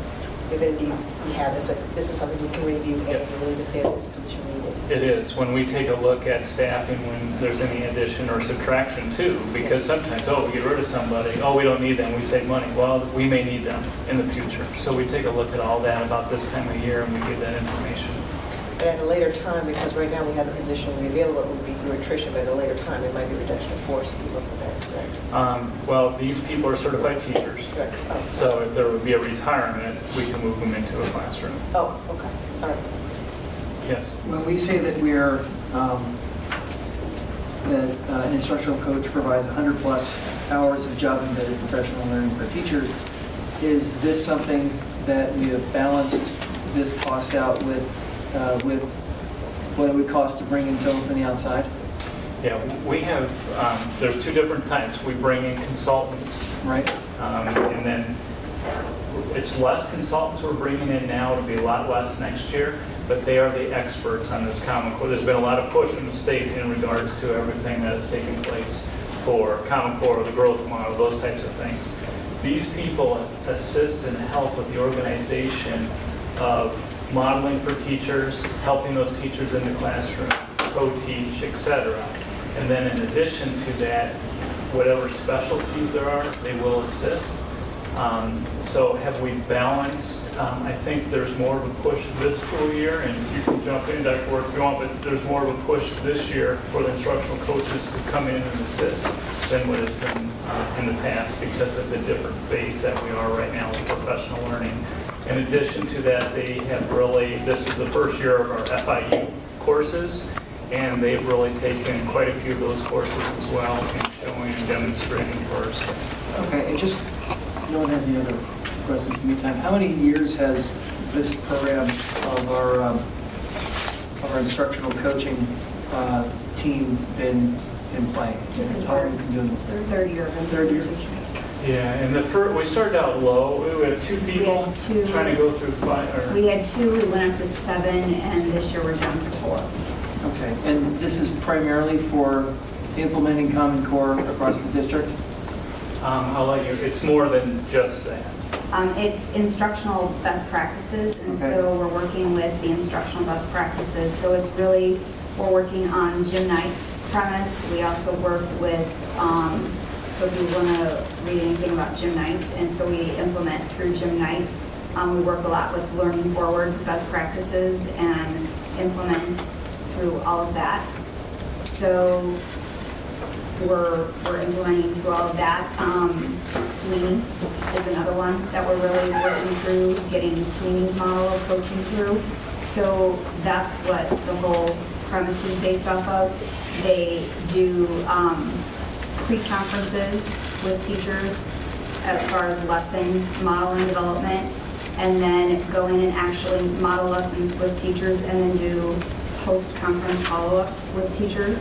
So they're doing all of that, and they're going in with those lesson developments as well. Okay, now are they doing this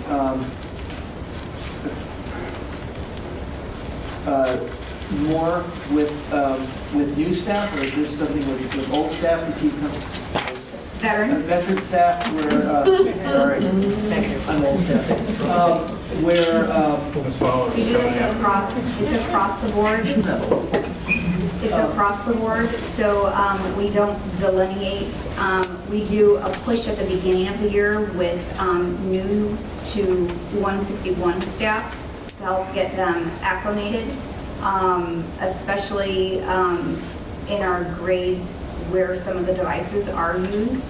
And if we have teachers who are unfamiliar with some of the devices, we do target some of those teachers as well. So it really depends at the time of year. So we have different cycles that we do use. It's a rather complicated formula that we do work through at different times of the year.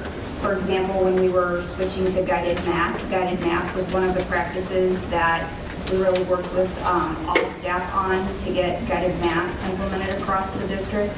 So our focus is shift depending on what our practices that we're trying to implement for the teachers and the students. So it really depends on what instructional practice we're really trying to hone in on and perfect. Go ahead, Ms. Novella, you have a lot of ground to cover. This is a pretty big document. Thank you. Thank you, Dr. Still on instructional education, reduction of the STEM depot support. I want to ask before you get in that, do all of you know what that is? Maybe you could explain it just in case we forgot. Okay, good. We have a person that we bring in, and that person goes around to our schools and sets up, we call it STEM, but it sets up science experiments and helps the teachers with that, models, gives them information. They work collaboratively together, and it's to support our science programs within the district for many years. Again, very few school districts have that kind of a service, and that would be about $14,000. Educational response for that, I believe that we can stop with this practice in the future. However, our data that has come back from Clay Graham, our science, we need to, our areas of improvement for that. So that is something that we will monitor in the future. STEM is extremely important now. It's making its way through the school districts in the state of Illinois as well as nationally. And this assistance at this time is needed for our students and our staff. I'm just curious as to why our science teachers can't do this. Back in the olden days, my science teacher set up experiments for us. They didn't bring someone in to do it, so. We have additional kits that come in and out, and supplies need to be added to some of those kits. Those kits are stored here at Normandy Villa and then go out for those teachers. And so we own the kits? Yes, they're here. So can't we just check them out? They are checked out, and so they're here. It's on a rotational cycle, so there's ordering that needs to be as far as restocking, and so that is part of this as well. Since Next Generation Science has come in, her job now, she goes out and works with the teachers at all of the elementary buildings and now Parker, and working with seeing how Next Generation brings in social studies, writing. So it's her job is really extended since Next Generation has come through, and she is doing some more extensive work with the teachers. So it's more than just restocking those kits and getting those out to the teachers. So her job has changed over the last year and a half to be much more than just restocking those kits that go out. Ms. Lang, to answer your question, it's a great question. Thank you. It is to assist our teachers with this, to get through this hump. It's something that's why we're going to monitor in the future. And what you had stated previously will probably be the drive in the future. The teacher's taking care of it as soon as this is down. This is one of those traditions and sacred cows that we've had a long time, and that's why it's being closely monitored. Well, just one last thing on that. In the future, this might be something that we have one of the instructional coaches that you just, a slide back, you said you still needed to have 4 of them. So maybe one of them could be, didn't I say 4? Is it not 4? Yeah, that would be, this is more like a clerical type of a job, and an instructional coach. Oh, I'm sorry, then I thought, okay, I misunderstood then. So I thought that you were saying that they were helping our teachers Right now, she implement. is. Mhm. Okay, well, that's not clear. So I guess She's I'm doing confused. both right now. So like right Okay. now, her job has shifted since Next Generation has come through, because actually she's the educator out of Iron Oaks is who we're currently employing. And so when we used to have somebody else and that person left our employment, and we now have the person who's the educator with Iron Oaks. So when we had a new person come in our employment and she was working with students and teachers, we then started working with the teachers in a different manner because she was used to working with teachers and students. So we shifted and I took advantage of those skills and we started using them in a different manner besides just stocking kits and getting it out. So we're taking advantage of skills in a different way. I'm just, okay, thank you for that. As we look at this in the future, I'm wondering if there's a way that we can have someone that's already in our staff take on some of this and maybe give them a stipend or supplement or something like that at a cost of less than $15,000. So that's something you guys have to determine. I'm like, there's someone that's in our district already that can do some of this stuff, and then we just pay them for that. That would probably save us a few dollars. That's all. I was just listening to the conversation you had, and what I understood you to say is the position description for this role is clerical. However, what we have this position doing is based upon the person that is in the role. So the question, again, is if that person were not there, would we rehire at the same $15,000, and could that be different? So I know we're not making decisions, but those are the questions that are going in my head simply from the conversation you just had, which is, you know what, we really didn't have this before, but because we got a person here, we're taking advantage of that, which is, you know, good, got to put bird in hand, but this role was not utilized like that before. And the Next Generation wasn't here before either. And if that person did not have those skills, would we fill it with that same skill set, or would it become that clerical role, and then we would be creative in how we, you know, utilize it? These are just questions that, as I'm looking through and saying, okay, yeah, this is how we spend the money, that's one of the questions I have. Quite frankly, it would be a position that would probably be eliminated in the future after we're done with the mapping portion of it. It could be a stipend. That would be something that we'd have to talk to the association about if someone wanted to do that. There was something called FOSS kits when I started teaching, and we were in a consortium, and it's basically the same thing. What would happen is there would be one person in a grade level responsible for those setup, directing that department. That's how we did it. But at this point, this woman does have an expertise, my understanding, in the science curriculum, and she is assisting with that. Yes? I'm sure that the Indian Oaks person is fantastic. I personally love, my work. Iron Oaks is fantastic in this regard. And, in this book. I guess one of my concerns is I'm hearing that we've had this person in the last couple of years is our science has been going down. So, and just as we're moving ahead, I mean, I guess I'm trying to think about how this fits into our plan to move ahead, and especially considering we're not planning on having this person too much longer. Do we have any measure of effectiveness of how much how effective this program has been? We haven't mapped to the standards yet.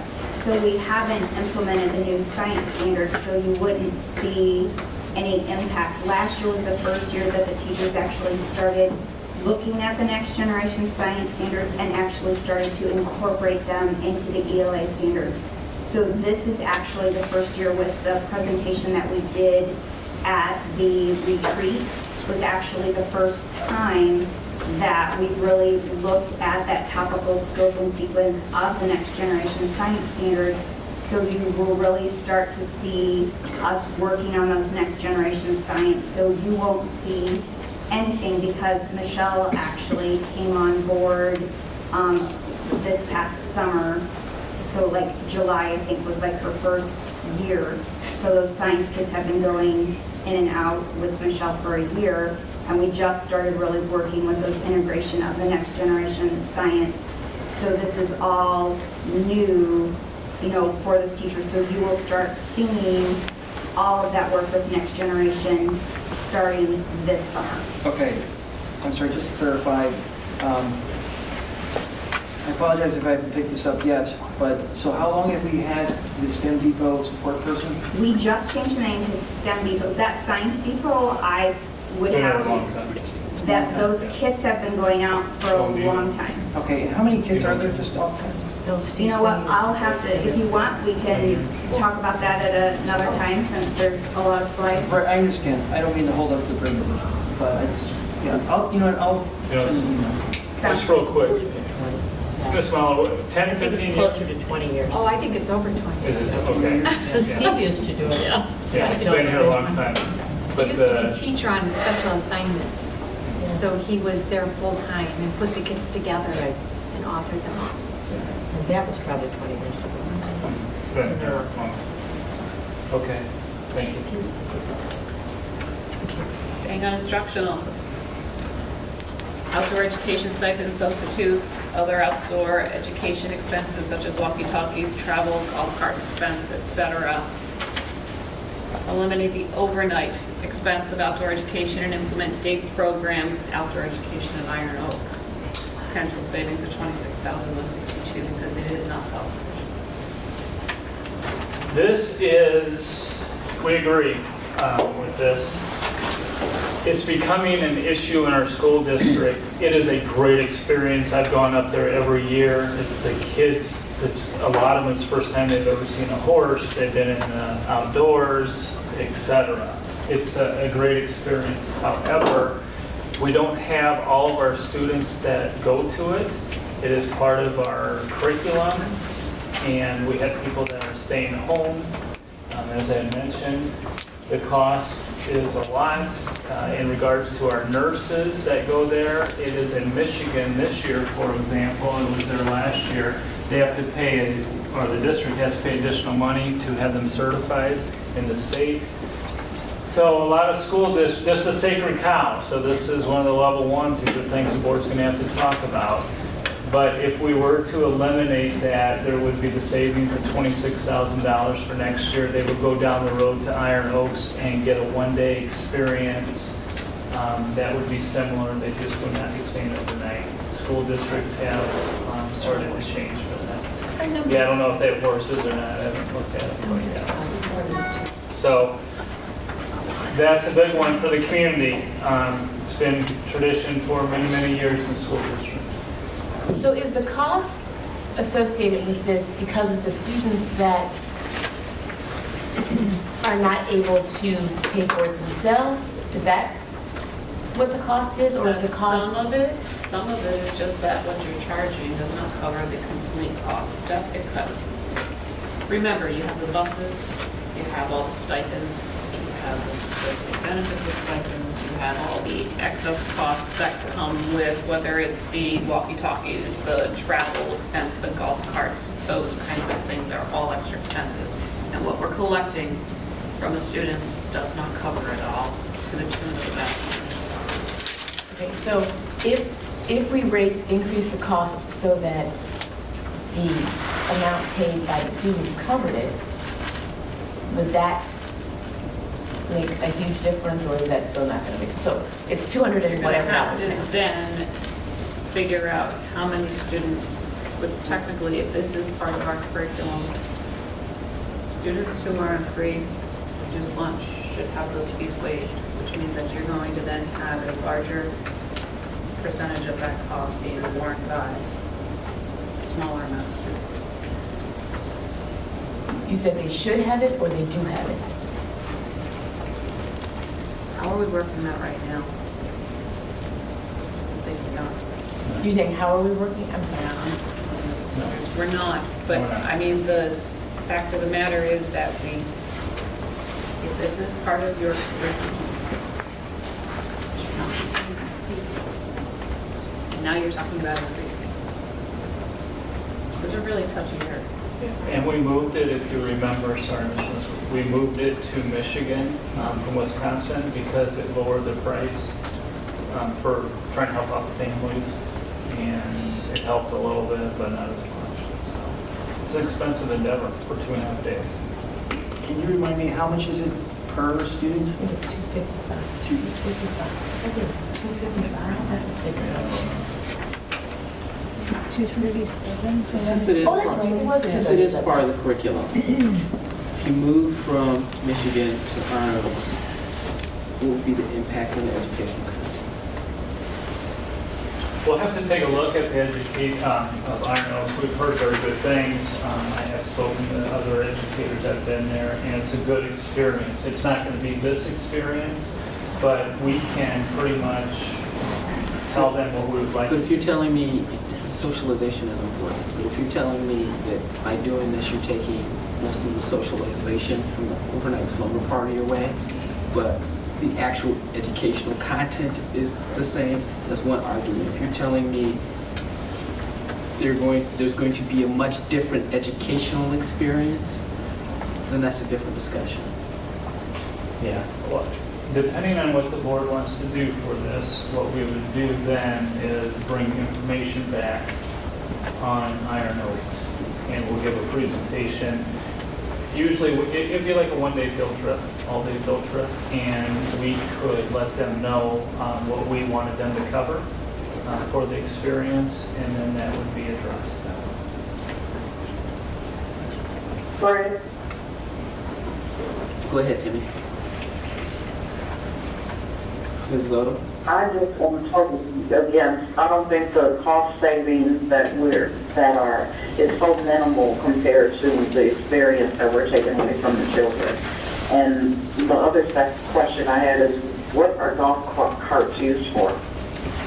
Those are used for children who may fall down or are children who can't walk up the hills. That assists if there's emergencies need to take place. That's just standard operations at those camps. And I just want the board to...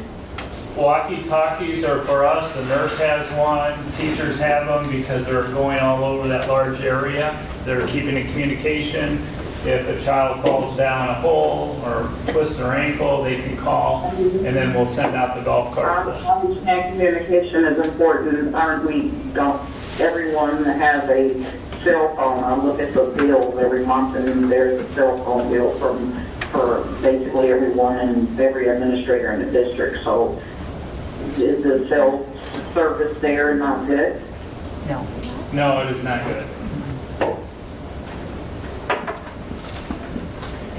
Again, board. I think that the cost savings that are indicated in the report is worth taking away the experience. I have done loads of programs, all different types of curriculum at Iron Oaks. It is a wonderful program, doing Cub Scouts and Boy Scouts and the field trips. They already have a field trip. Most of the students go on field trips to Iron Oaks anyway. So the experience, I'm sure they can come up with some matched curriculum, but it is just not the same at all.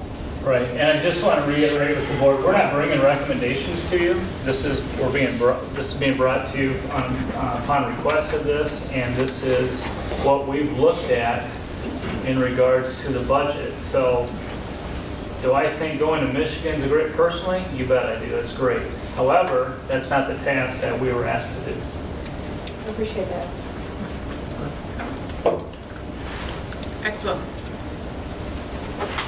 and this is going to sound weird, so just bear with me.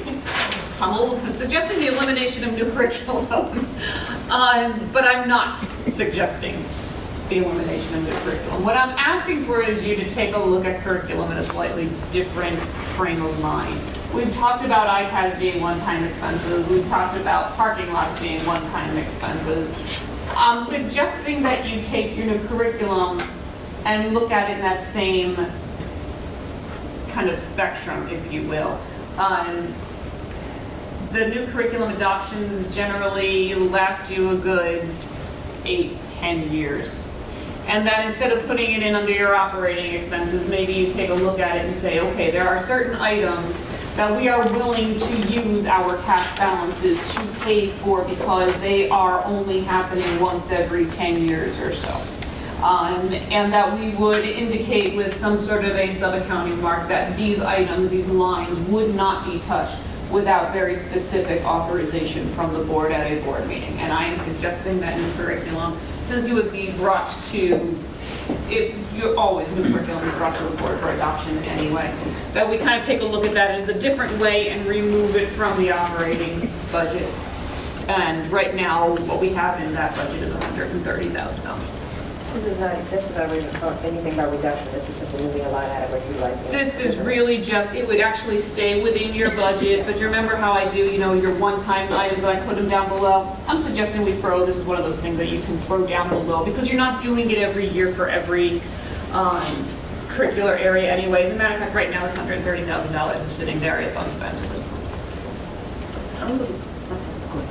So this would actually give us, not a suggestion or proposal. If we were to look at something like this, it would give the board more flexibility from the old model we used to have, which was every X amount of years we had X amount of money to spend on curriculum and purchases for that subject matter. So we were stuck with the science books until it was their rotation again. So if we looked at a model like this, would that then give us? I think it would. It would, you could then take a look at it if you wanted to go off cycle or whatever the case may be, is that you're taking a look at this and going, this is something that we're willing to spend down our cash balances on, You think about it in your own personal budget. I have my one of what it takes to run the household, but you know what, every now and again we go and we splurge on something. So, this is the 55-inch TV. So that flexibility would allow us to either save money and quickly respond to a changing need. Okay, thank you. I'm still not following how we call this a savings. I mean, basically, we're pulling money out of our Pulling it savings out of your account operating budget. versus putting it through our operating account, You're pulling it out of your operating budget is what you're doing. That's all you're doing. Is instead of having it sitting out there and being a necessary expense at that point in time, it's in your total operating budget. Like I said, right now I've got $130,000 sitting in that, but the administration hasn't brought to you any new curriculum for this year. So it's going to fade away this year. So, your deficit will be something different than what was brought to you. budgeted item that we don't use, and so But they're going to use it. I mean, they're going to be looking at, especially now with all the change in Common Core and everything else that's coming, they're going to be looking at things for you.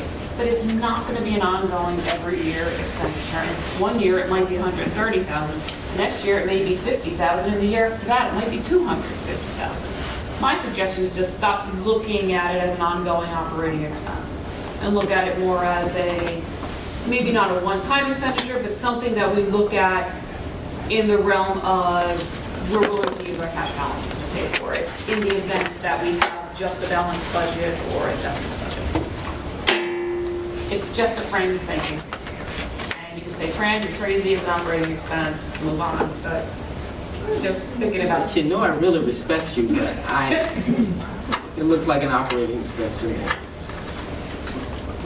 Go ahead. I suggest that it's something that would be worthwhile to use cash balances for. Rationale, we agree. That one's easy, right? Okay. I am recommending we reduce the workbook budget to closer reflect actual expenditures, because after looking over the last couple of years with the influx of iPads, et cetera, we're really only spent $23,500 of this budget, which would give you $20,000 right off the top right there.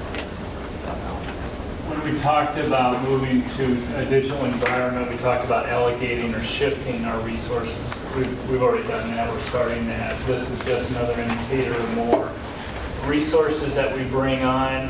We have 2 committees that have been assigned for ELA as well as math. They'll be going out at the end of this week for our staff who will be involved with that. But the resources from our understanding right now are digital. So it will reduce that dollar amount that we've used in the past, like for workbooks. And with workbooks, you're referring to like the chameleon little workbook? Okay. It still needs. Well, let me just say this. So the 23.5 that you said we've actually spent is for those types of things. My thought would be we may not even need to spend that 23.5 because I can't tell you how many times those workbooks back when my students got them would come home at the end of the year and they had used maybe the first 5 pages of them. And I said back then that this was a waste of money that we were even buying these workbooks because the kids aren't using them. And if we're buying them for 5th graders now, I haven't seen a workbook all school year. So It's been a considerable change. in addition to reducing this line item, we might want to consider whether we need to even be spending that 23.5 that you say we are spending, because we're spending it, but it's all being recycled at the end of the school year. I guess I would, on both these points, I think that, because I personally like workbooks to some degree, but I agree with you 100% that frequently they're not used. Maybe we should have teachers do an inventory, in case you have not already done that, to find out how much they're using these workbooks and then report back. The curriculum department does that annually. They have Every year we do an inventory and have the principals work with the teachers to do that inventory and evaluate how much of the consumable we use during the year, report back, and then we determine if we will buy that resource again. Okay, and so based on the last couple of years, it's looking like these are becoming obsolete, what we're doing? Okay. Every year we are ordering, yes, and then actually we have had discussion to have the principals go back and talk to the teachers to see, do we really need that? And so you see that number decrease. I mean, my kids both come home with a lot of physical papers and things, which I think is good for them because... But it's photocopies. It's not photocopies. Well, right, that's my point. And if there's a lot of reproducibles that are copyright free, then... That's the shift we're using now in the digital. That is a shift, because we're seeing copy expenses start to go up. Yeah. So you gotta watch. Well, yeah. I mean, it's a new right. Bring those back. Okay? Okay. Band and orchestra instrument purchases. The last 2 years, we have allocated monies for band and orchestra instruments. We purchased some last year, we purchased some this year. At this point, we're suggesting that if we're going to cut, that this may be a place that we hold tight for a while now, and that be a savings of X $1,200, because that's what we budgeted for on an annual basis, right? Educationally, we agree with that. If there's a major concern, when we talk about instruments, we're talking about the very expensive ones, tubas, for example, cellos. If there's a major concern with those, that's something that we could bring to the board, but as far as we could eliminate that at this point. Some of those that were replaced were over 20 years old, I believe, so they're pretty old. Music teachers, band teachers do a nice job in regards to keeping them clean. We have them clean on an annual basis. However, there needs to be a replacement of them. And we've done the last 2 years to replace them. So we'll monitor that, but I think we can halt that for next year. Special education. Reduction of 2.0 FTE, one at the elementary and one at Parker Junior High, once again due to reduction of students. This can be accomplished through normal attrition with no reduction for potential savings of $106.90.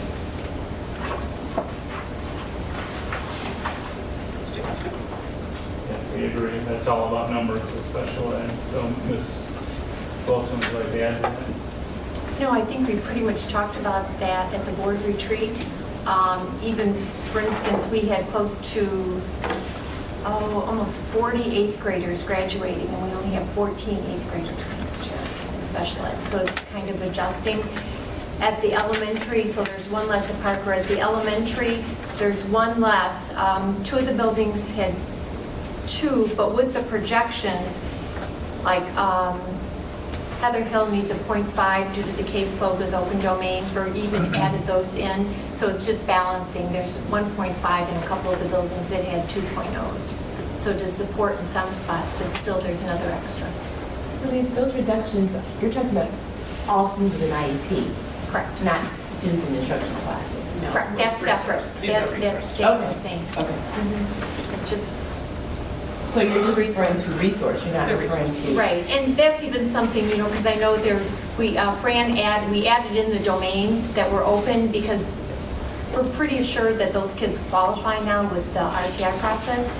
But if there's more domains and you have to look at those numbers, we'll look at that again. Now, a resource teacher can have up to 20 on their caseload.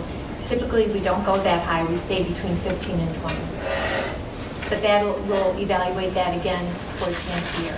But you're not referring to combining the instructional classes into one? Okay. No, the instructional program, as you heard at the board, it stayed, the retreat, it's staying the same. Okay. It's grouped by 2 grade levels. The only one that I'm a little concerned with is the K1 and 2, K and 1, because 3rd grade is really heavy going into 4th.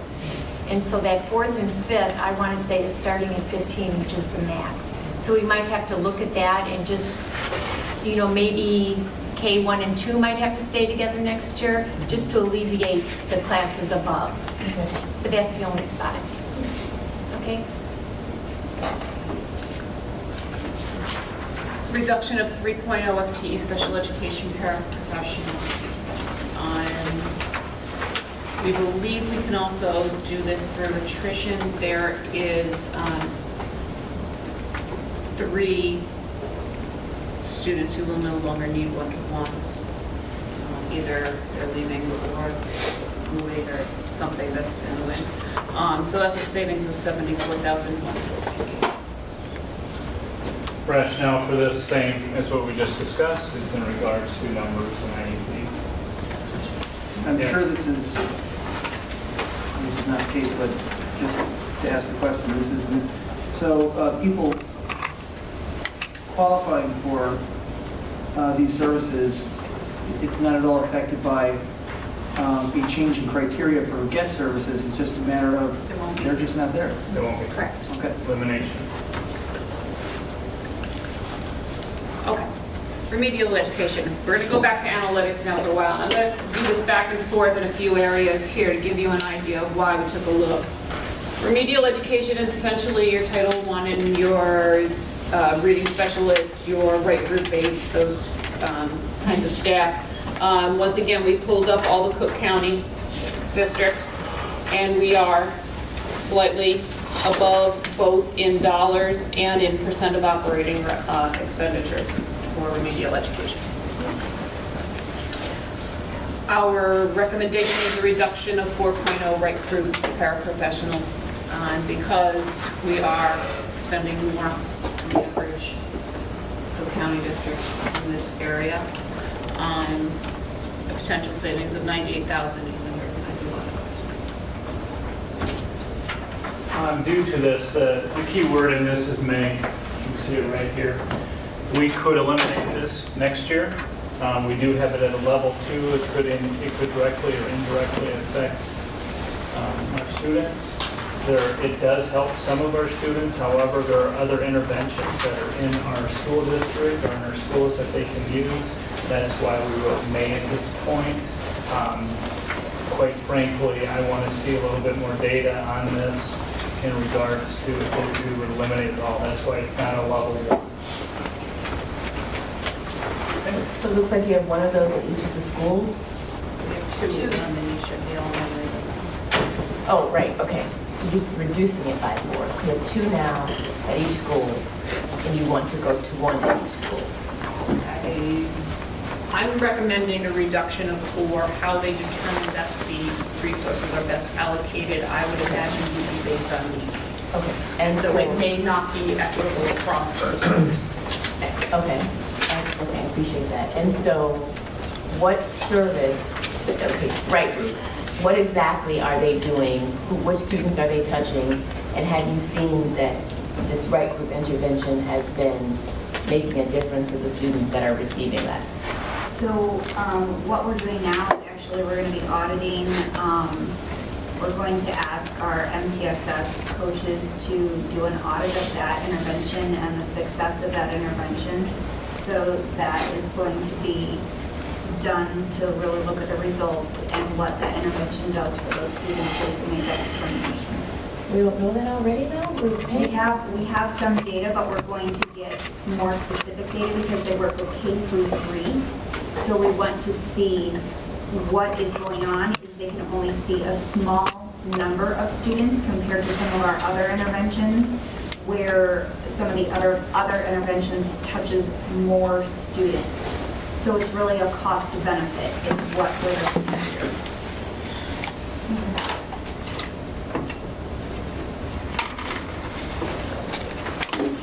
Gifted education.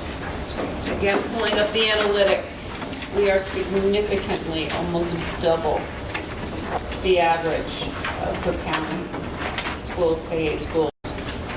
Not only in dollars, but in percent of operating expenditures.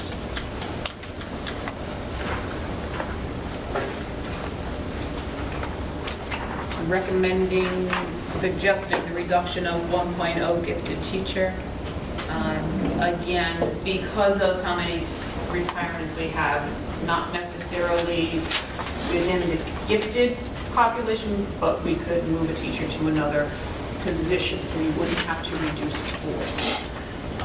Potential savings of $53,490. This program needs to be reviewed. This program needs to be looked at more closely.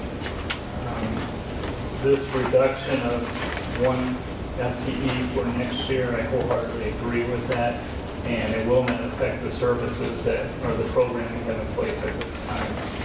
When this was done before, there was a group of parents and staff and administrators that came together to discuss the program, and there was a great effort put forth in regards to addressing the needs or the concerns of that committee. At this point, I am considering bringing in the Center of Talent Development from Northwestern University to take a look to see about an equity of the program.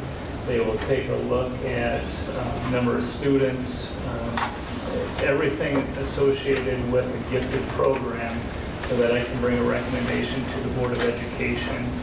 We are over-identifying our gifted students, and I want to know how we can specifically address the gifted students, and I want to know how we can specifically address our bright students and help to enrich with students throughout the school district.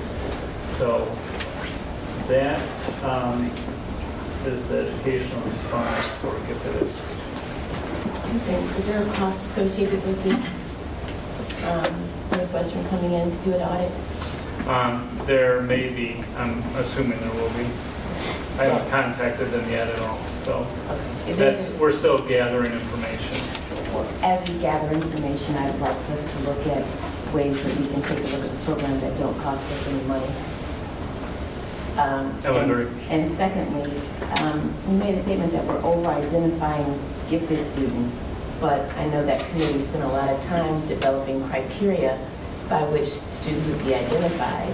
And so I have a difficult time understanding the statement that we're over-identifying, since we are basing it on numbers. I mean, this is what you got on this test, and this test, and this test, and you throw them in the hopper, and your Z-score comes out, and if I recall correctly, the point that was made when Dr. Wood came in is that we had 8% of the district classified as gifted. Right. It's 3% is really the norm, and currently we're at 5%. So we're still over-identifying 2% of the population. However, it goes deeper than that. There are some, depends on population, but some of the number of kids who are identified in the gifted program are more than other schools at this point, and that's what I need to put my finger on.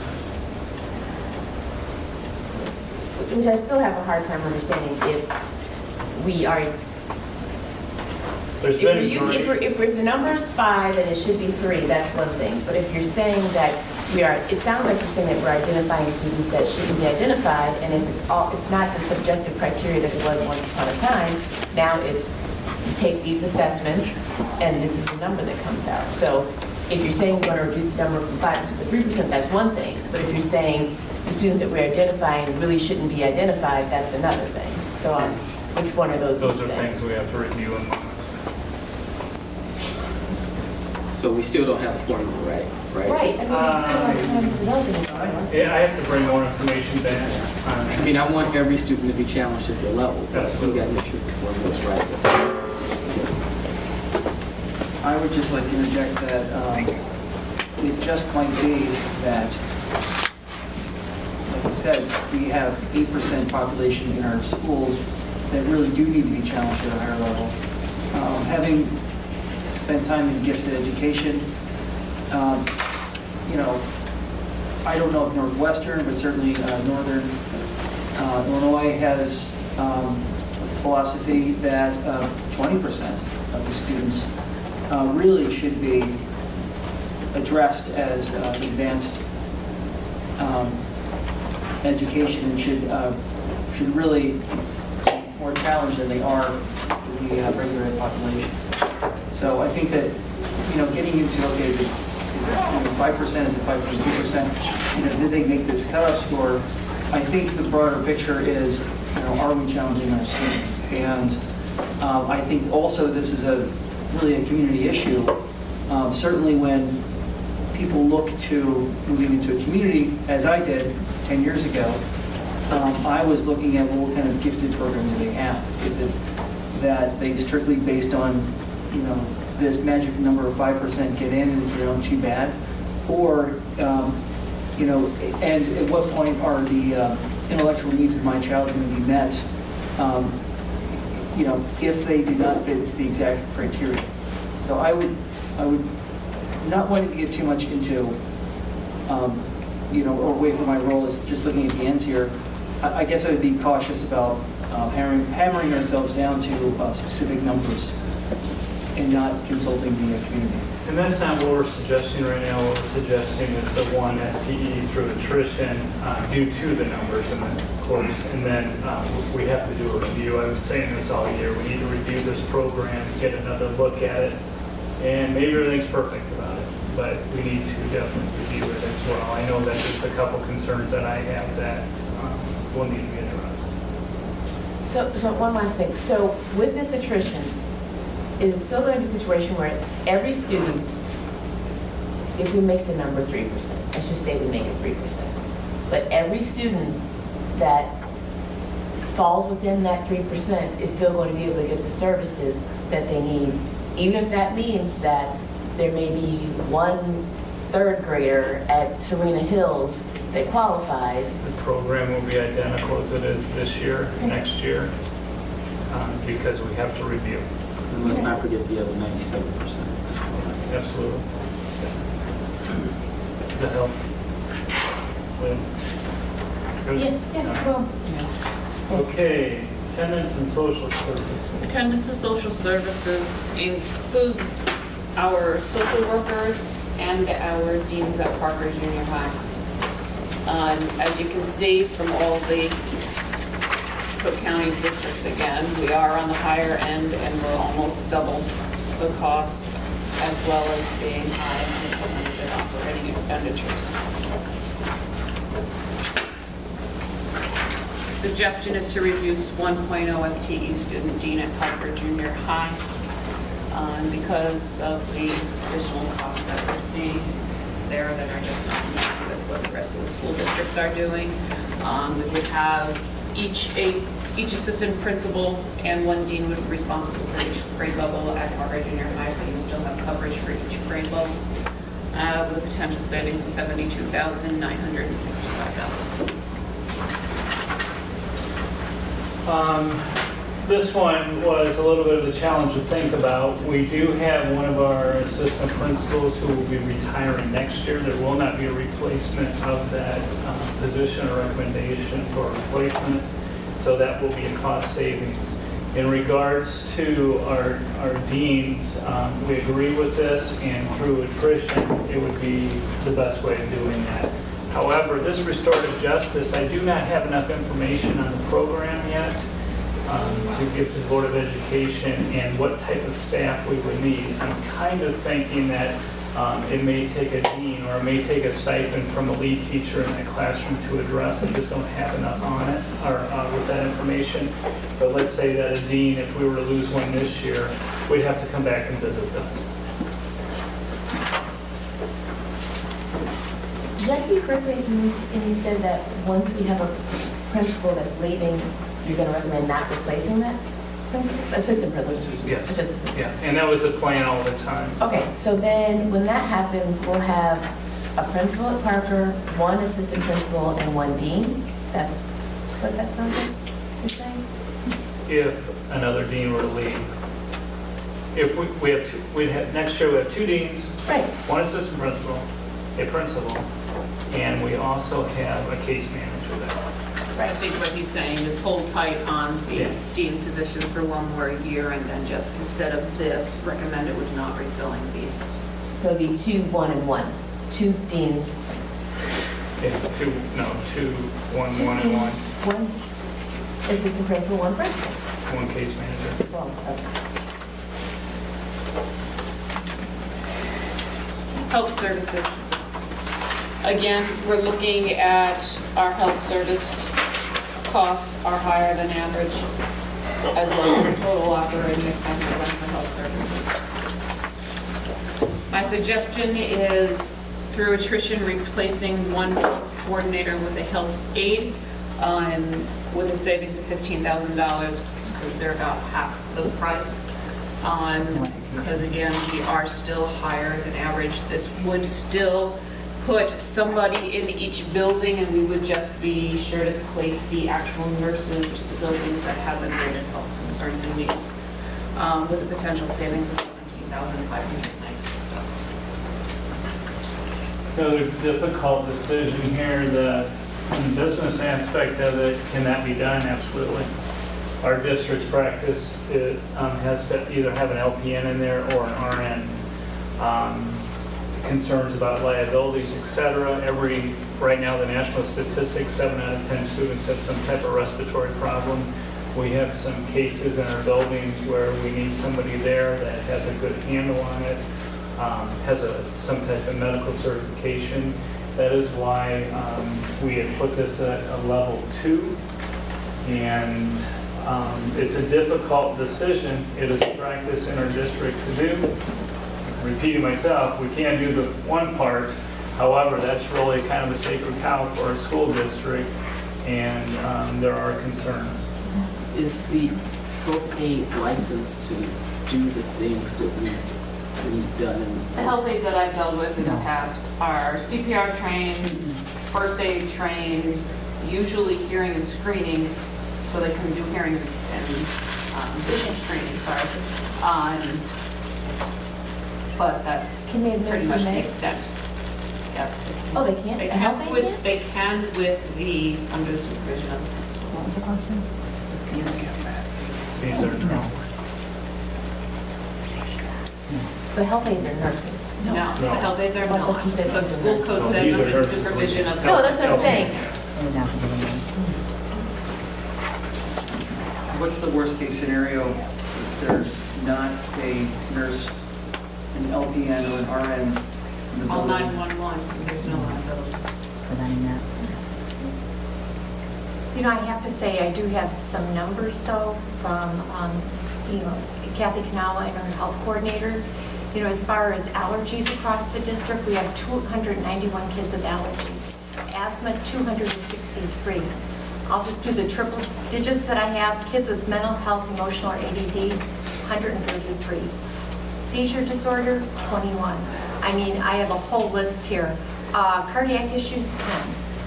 There's a lot of, just single here and there.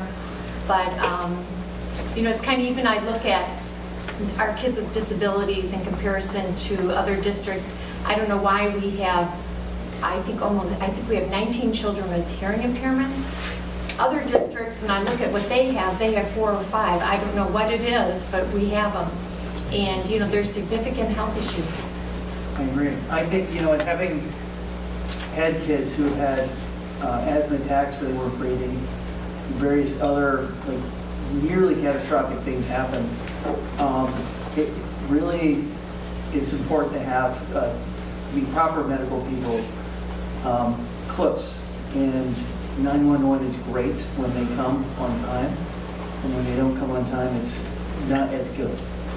So I guess I would very strongly lean toward having an LPN or RN, for looking at just under $18,000 a year. Considering how much we've paid in security for Blue Point and for what is really an unlikely security risk for school, I think that the everyday thing, even from the numbers you're mentioning, having really a nurse in the building is, I think, an essential thing for all of our buildings, from my perspective. But thank you for...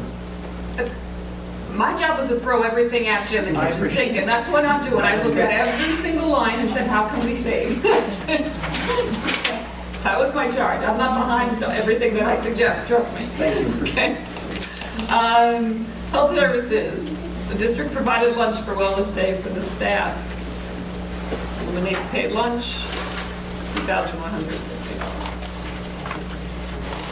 We plan somebody to donate that. Ms. Molly says she will. I'll bring my lunch, thank you. Like I said, everything in the kitchen sink. Psychological services. Suggest the reduction of 1.0 psychologists. This position has been remained unfilled for this entire school year. We have used extra duty or other contractual services to fill every overflow studies. So potential savings of $61,200. It's remained unfilled because we haven't been able to find anyone qualified to fill it. We've had several people we brought in. We actually have found one, and we want to bring that to the Board of Education for recommendation. So that's part of it. Also, with our tier system, with our MTSS, and our special ed and our regular education, they are essential in those roles as far as getting us through. It's one of those unfunded mandates that we have to address, and they are essential in those. And is this cost, the 61,000 savings, is that the salary minus what we spent hiring someone to come in and do this job, or is that the position? It's just the estimated salary and benefits of the position is what this cost is. We have money built into the budget for contractual services for psychologists anyway, because you'll end up with, for example, if you need a bilingual psych eval or some other specialized things, and we've not exceeded that contracted line item yet, so I did not subtract out because that we're going to want to keep in anyway. And so, Nancy, how's that affecting you with your IEPs though?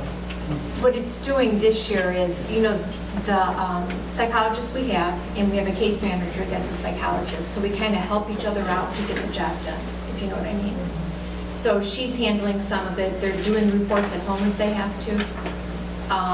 We've used local psychologists to do some neuropsychs when he presents them.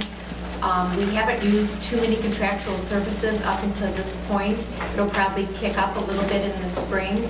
I think their focus is so much on just doing the evaluations that what they're not doing is the preliminary before the fact, with the MTSS, the data collection, reviewing the interventions, and, being that part of the buildings. That's what we're missing this year. And having them have a knowledge of the students when they're doing like 3-year re-evals? Correct. It's been a challenge, but if you recall, the psychologist resigned after the school year started, so it put us in a very precarious predicament trying to find someone. But there are people out there now for next year. Improvement of instruction. Again, this is an area by itself that's a little higher than most districts do. We've also been doing an awful lot of professional development in this area over the last couple of years with 21st century learning and so on. We also included in this area are 2 mentor coordinators. Right now they're being paid on an hourly basis.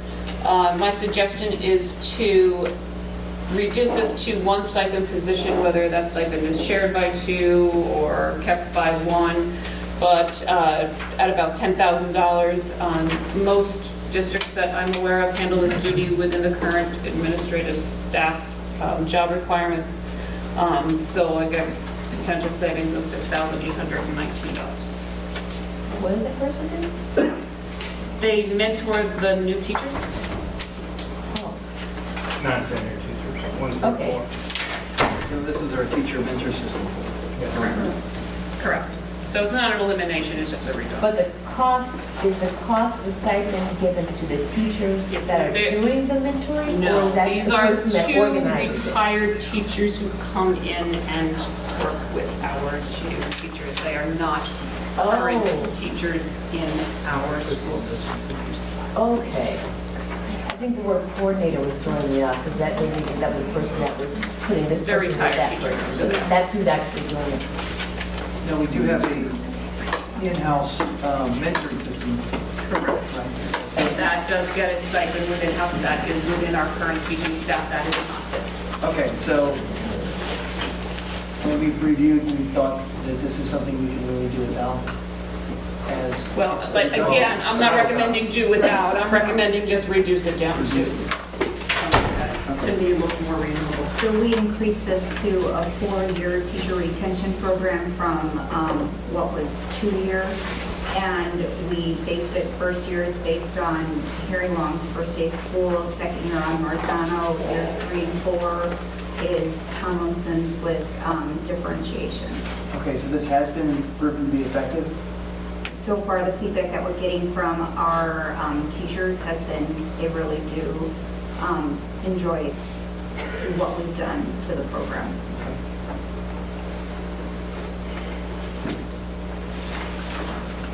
Also under improvement of instruction, recommending that, or suggest that we take the professional development line items that is not paid through grants and eliminate it.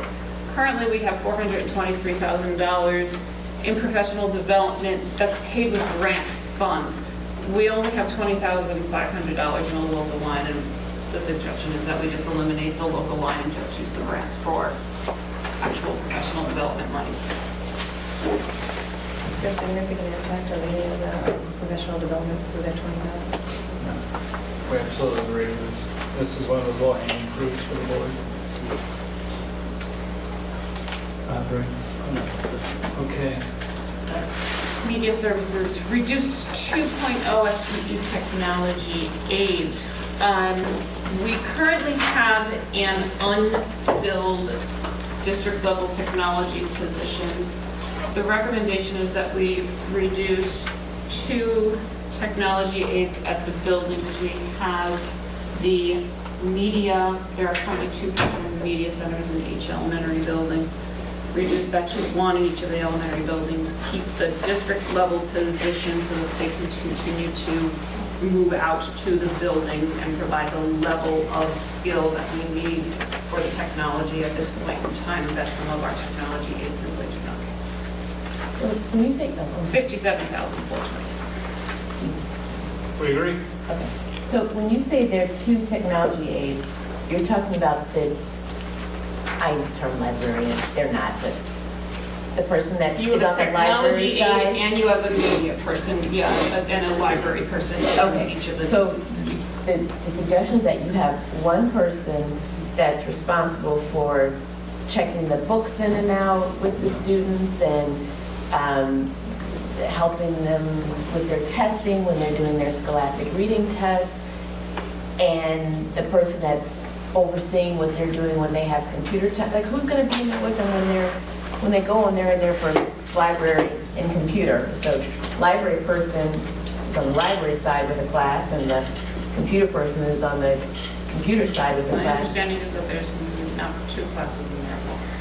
Oh, no, there are 2 classes in there. Always 2. There are always 2 I classes would in there at may once. vary from school to school, and we can take a look at this. But our issue right now is that we believe we just need more technology assistance that has a higher skill level.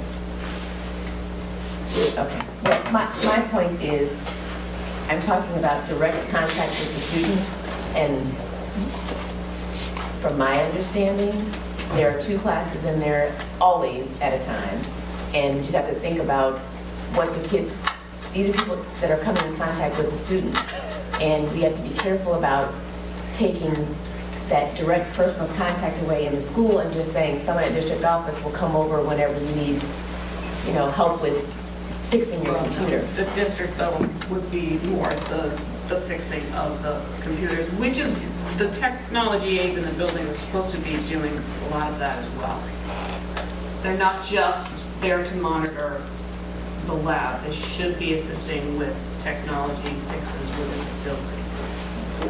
I do think that might be something you might want to take a closer look at, because I don't think it's the way you think it is. I agree with you. I appreciate your point of view.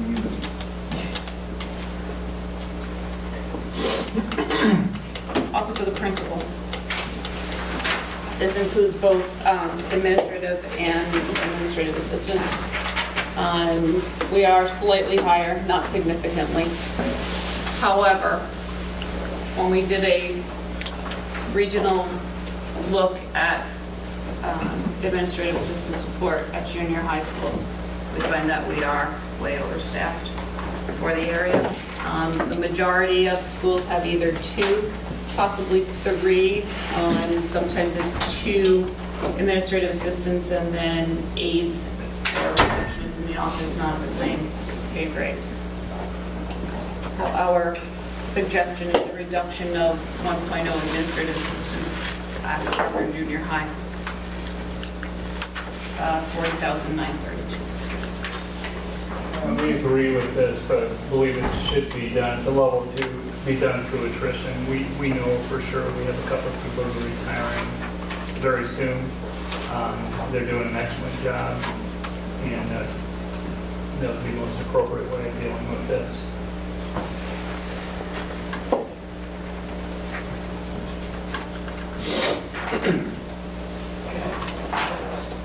District administration, this is this entire Normandy Villa. So it includes the Office of the Superintendent, Board of Education, Business, Special Education, and that should say curriculum, but it got cut off.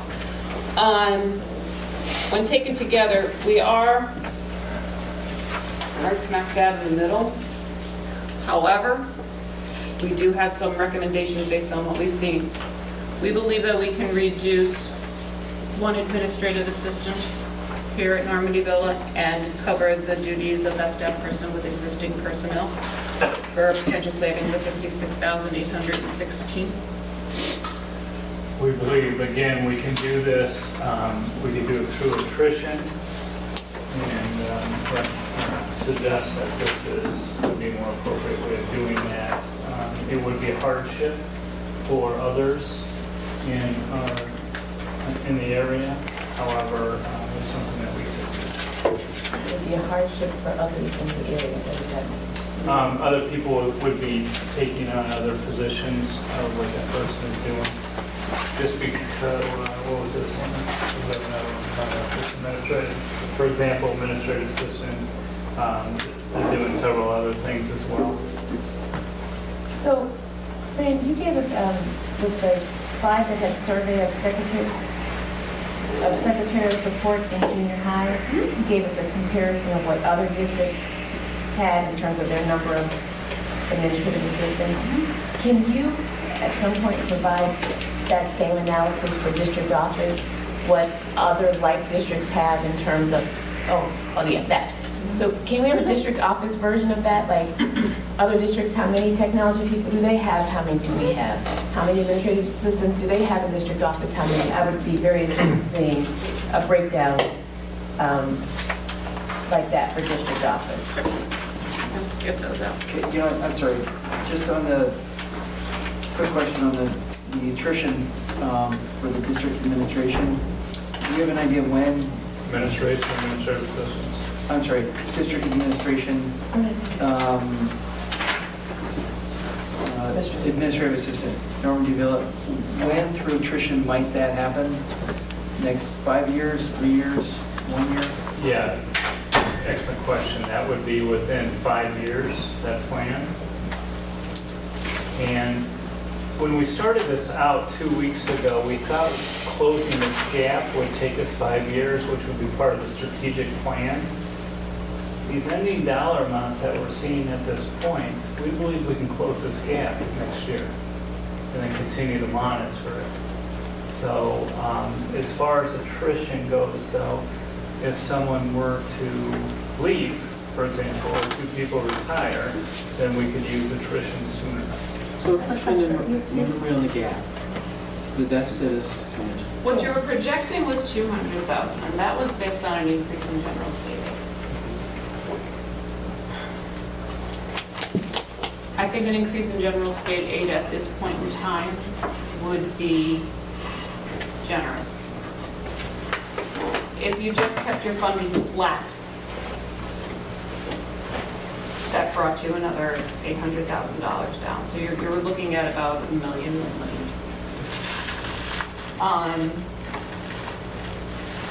I will tell you right now, best information that I have at hand. The state is currently keeping up with general state aid payments. They are not paying the mandated categoricals. We were paid for the September payment. The December payment was vouchered in December and is being held at the comptroller, and right now, best word that we have is maybe we'll see it in June. So maybe you'll have 2 of the 4 mandated CAT payments this year. So I don't know what this means going forward. Remember, you got to roll back on that state aid tax. So right now, they're vouchered, but they're being held, there's no money there. I just wanted clarity from the last, make sure I understood you right. We were looking at this deficit that we said was not sustainable to kind of work at the deficit, $600,000 per year, and you're saying that we'll be able to write that in a year? Why don't you let us continue, and then we'll have this conversation. That statement just, it was like, huh? Yeah, let us finish this through. Additionally, at Normandy Villa, another support position that we would distribute the duties to other existing staff members, $83,167. Saying as do this through attrition. So again, that's a level shooting.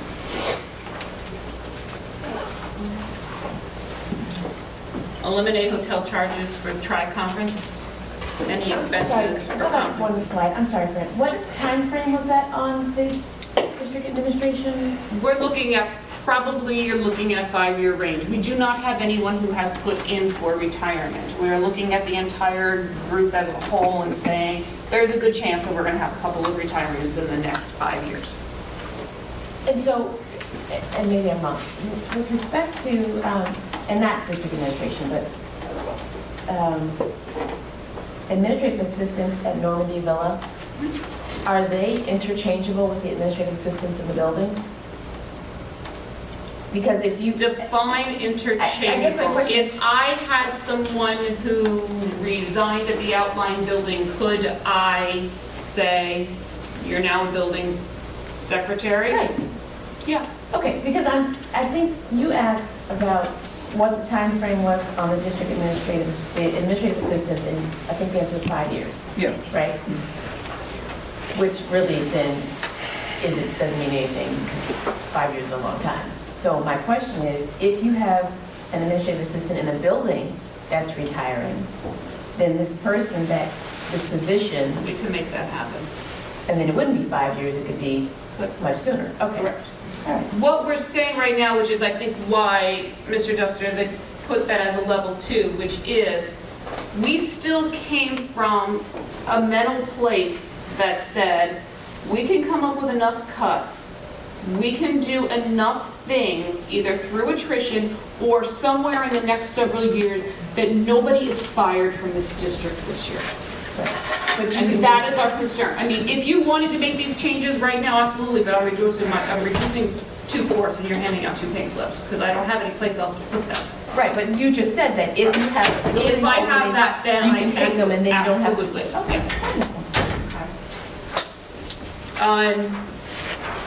No hotel expenses for any conferences in the Chicagoland area. We got $1,600. What do you guys think of that? Support. Diet. Next slide.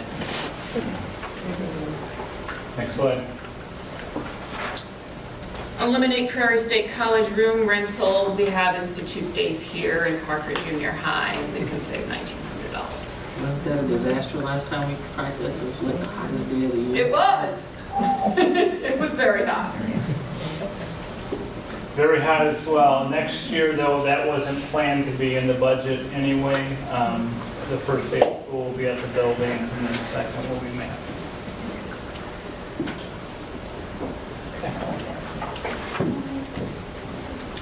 Food to buildings for American Education Week. It's a gift. $1,300. This one, I know it sounds minimal, but we put it at a level 2. It could be food, it could be apples, trinkets, or whatever. It is a token of appreciation to our staff. It deals with culture. That's why it's a level 2. So you don't agree? Transportation. Okay. This is where some of the prior conversation came in. I grabbed the analytics and I took a look at this and said, all right, why are we so high? We're high by about $200 per pupil compared to the average in Cook County. And that's where we started really running the numbers. And what we did was I pulled a lot of transportation claims from local school districts and started running just my own numbers that said how much per student are we transporting and what's going on. And when I knew that per route we were paying the same as Homewood, but our cost per pupil riding the bus was double. That's when it pointed us to how many kids are on the bus. So yeah, I'm going to tell you that Homewood's got twice as many kids on the bus as we do, because nothing else makes sense. Consolidate your routes. 13 of them, with the buses at capacity, and save $369,000. Over 3 years? Or no? 3. Million for. But putting the capacity means they're on the bus longer, right? 15 minutes. Maybe a half an hour. Half an hour longer? We've got an awful lot of, from what I'm hearing, we have a lot of stops.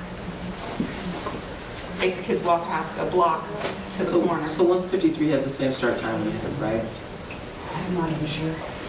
We would have to, yeah, I know where you're going. We would talk to them. I've already started some conversations with Dale about this a little bit. Very low level at this point. We want to bring the data, but we'd ask how they would run that as well. But they have tickers too.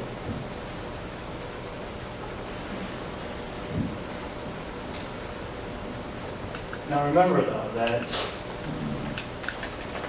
going back to that transportation, we're bringing this to you. This is things we found to help reduce the cost. If you're not comfortable, let's say that magic number 7 or 8, then we could manage that as well. We went to the extreme on 13. We just have to know what that looks like. I mean, I shouldn't say we. I would like to know what that looks like. I gave you the elementary.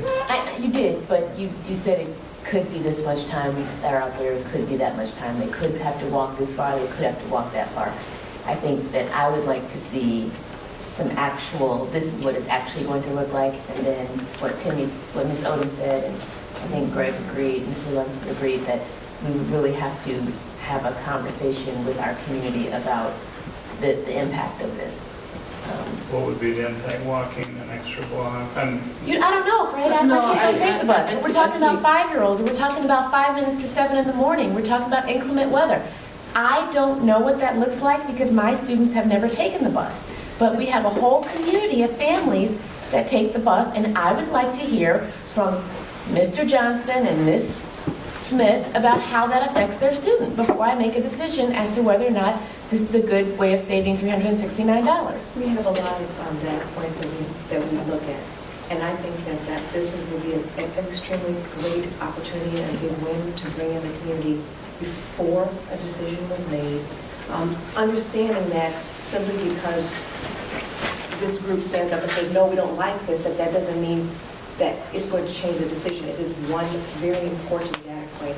Community involvement, the costs, structure, what we can do physically and what is best for the children, and safety and all of those, so that it's one data point. But I think it's just a wonderful conversation to say, hey, this is something we're looking at because being fiscally responsible for your tax dollars and for your kids, something we're doing, right? And then be in line, something we're doing. We want to hear how this is because it may be something that we are missing. So, you know, people, even sometimes when you don't go the way a majority may want it to go, when we honestly listen to, and this will make such a great impact for future conversations. I mean, you know, we've had this issue happen with other smaller things too. I appreciate that information. I was just wondering what kind of data the board was actually looking for. The data, I think, is simply just hearing from the community so that from a change management expert, right, we decide, we hear now what the concerns are so that we can address them to say, you know what, we know this is a concern.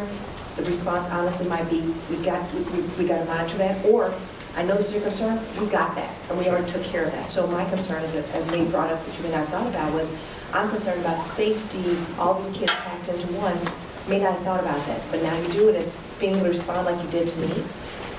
We actually have a security guard on the buses that go to junior high, we address that. So it's, again, just, change management doesn't start with a message out, it starts with listening, and that just shows that. And again, just from the strictly numbers perspective, this kind of a savings puts your transportation back into line with analytics with being at the average. And remember at the very beginning, I said that purchase service number was a little high. That drops you back down to the average. And that number alone just says we need to have a conversation about it. I mean, but is that right there?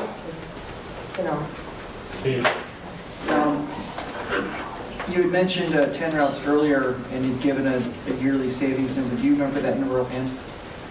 Yeah, approximately. I think 34,000 times 10. Okay.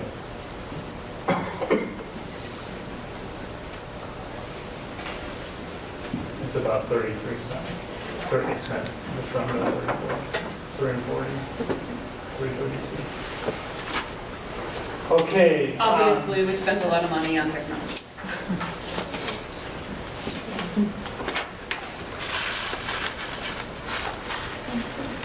Suggestion is to eliminate the stipend of the technology staff development. That's for the work, the classes that are being given outside of the school day to flex the hours so that that person can come in a little later on the days that they're providing classes in the evening and eliminate that stipend for a potential savings of $13,000. This would be one of those positions we would look at over the next 5 years. However, this position, the stipend dollar amount that we're paying is a lot less money than bringing in outside consultants, and the benefits have been great as far as where we need to go with FIUs and 21st century learning. Good.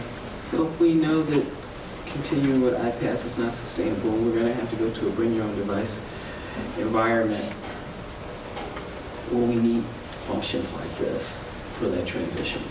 We will, because no matter what the device, we're not worried about devices anymore. We're changing that frame, but it's how we're going to use that, how that's going to be integrated into our curriculum, and that is what that position does. So we have another transition period to go through in relation to technology, and it's weaning from us providing a device to people bringing it on. Or something that we may provide, people lease it from us, how we're, that's battling through all of that. We don't know if that's going to look like. Going back to the previous slide, how much of this is the device itself, or the A hardware? lot of that is still the equipment. I mean, you're looking at over, I think you're looking at about $700,000 worth of equipment still. Still scheduled to be purchased? No, we're done with purchases. We're all done. We ramped that up, but we're supposed to go out another, is it 2 years, 1 year? I have to look, but we end up going quicker in regards to the purchases. The only thing left for purchases was the replacement of our labs. Okay, so looking at cuts in technology, all we have left are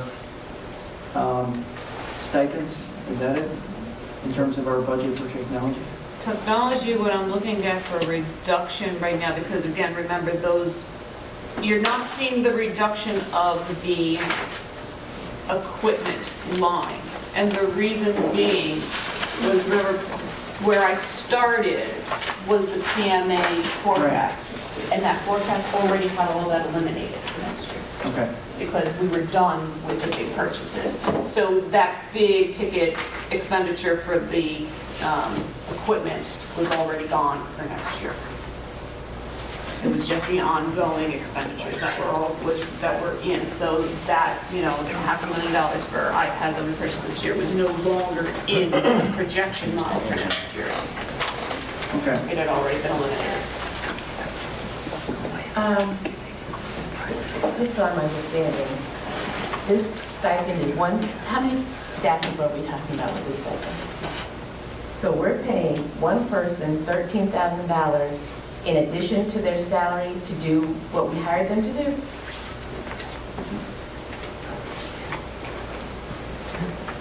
And you believe that we need to keep this cost in here? For a few more years, yes. Why can't this person do their job and get paid for their job with the salary that we pay them? These are additional time after contract time. If the will of the board is to do that, then that's what we present. I get that. It just astounds me. And then if we say this is a level 3, this has a direct impact on, my position is that we can find a way so that this person can do what we hired them to do and pay them what we contracted to pay them, and all this extra, because you're doing it outside of work hours, we can figure it out. Because these are professionals we're talking about. I'm a professional. This is contract. I get a salary, but I do lots of work outside of the 9 to 5 that I'm at the Cook County State's Attorney's Office. And as a professional, I think that it's not always what you do while you're there from 9 to 5. It's what you do to get the job done that you were hired to do. And I think those are some conversations we might need to be having with some of these people. I mean, I know there are principals that are there till 7, 8 o'clock at night, and I don't see us paying them a stipend because they're working after hours.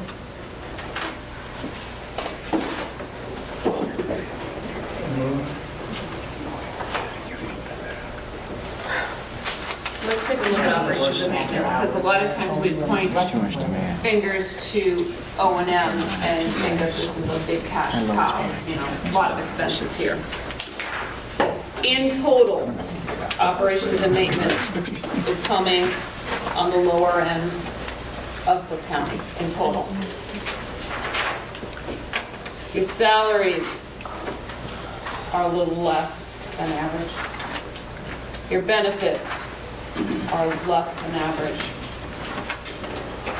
Your purchase services are less than average. Your supplies for O&M is less than the average. Your capital outlay is way less than the average. And your non-cap equipment is about average. Your expenses are not operating. Could the equipment be because we're outsourcing? And are we looking at what that outsourcing cost is relative to an average? I'm not outsourcing. Snow removal? Some of that snow removal actually is gonna fall here. And we're still below. So the curtain are on, we know this. We gotta talk about that because we've been really working through that, and I wish I was able to bring that to you, but when we really start talking about it, what it would take, and it's not even the initial purchases. It's a bigger issue of where are we gonna put it? We've got no place to put it. And that's our biggest problem, really. Okay, however, we do have one recommendation. Blue Point, there was $80,000 to actually do the install this year that was paid for local funds. We're only going to be spending about $5,000 going forward. So we can pull the $80,000 out of contractual services. That was the install for O&M. So there's another $80,000 there. Oh, that was in our operating budget? It's not a special item? Okay. We had, a lot of it was paid through with grants, but we did have to pick up about $80,000. So, I'm sorry, so that's like a no-brainer to make sure. Yeah, that's a no-brainer. Okay. Total suggestions for what the educational response was on what they put as a level 1, you end up with $1.1 million. Level 2, $425,000. Level 3, $143,000. We brought to you tonight a total of $1.6 million. So with this information that was brought to you, I know you received it late this afternoon. We walked through the entire presentation. What we'd like to do is we move forward. Have more discussion at the next meeting? Yes. Just before we get into that discussion, Mr. Dester and Ms. Labella, I obviously can't, I speak on behalf of myself, though I truly appreciate this. This is the level that I was looking for. It was to make, have information, not filtered information, but information about where it was so that I could be a good steward of the role that I was, elected to do. And I felt that this was really a great process that you put together. I appreciated the numbers piece, because I'm married to a number that have to make decisions. And I go, but the kids really want to go. So I appreciated that. I also appreciated the educational response. And I could, in my head, go, I agree or disagree. And you allowed for conversation that made this go a lot longer with no anxiety. I didn't feel that there was, I mean, we went to Sacred Cows, and I didn't feel that there was any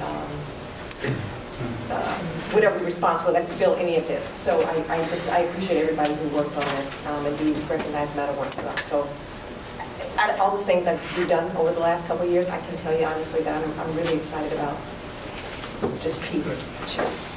Ms. Harrell, I just want to say my administrative team, all of them, did a fantastic job with this. Everyone, I'm sorry, everybody, everyone. We have been doing this since the retreat. It has been a lot of work, a lot of time, and usually like to get information to the board earlier, but we couldn't, took last minute. And then these are suggestions for the board to think about, and it's data, it's information. So the only thing I need to know right now, and this is for my planning purposes, with the information that you've heard, are you thinking about any RIFs?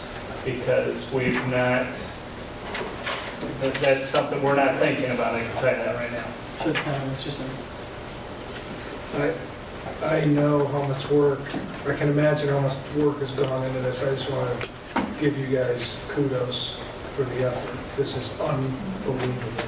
The level of detail, to Fran's point, putting everything under a microscope. categorizing it, quantifying it, comparing it with like districts. I can't imagine the amount of work that went into it. So thank you all very much for this presentation. Agreed. So, no riffing? No. Okay, I need to know that, so that's gonna trigger a lot of things. Let me make sure I understand this correctly. You came to us with level one recommendations to total roughly $1.1 million. You can get roughly another $500,000 to level three. We have a deficit of 200, assuming we get state aid. We're not comfortable with that. So that can move the deficit up another 800. But state aid seems to be maybe the I same mean, way. I wish I could look into my crystal ball and tell you what's gonna happen with the state. If you go with a level assumption right now, I'd say that's a reasonable place to be at the moment until we start hearing more of what's gonna happen downstate. But even if it goes more than that, you have the cash balances to sustain it for the time being. You put a good dent into, from where I sit from a numbers perspective, at least you closer aligned yourself to where the areas that you were out of sync start coming back more in sync.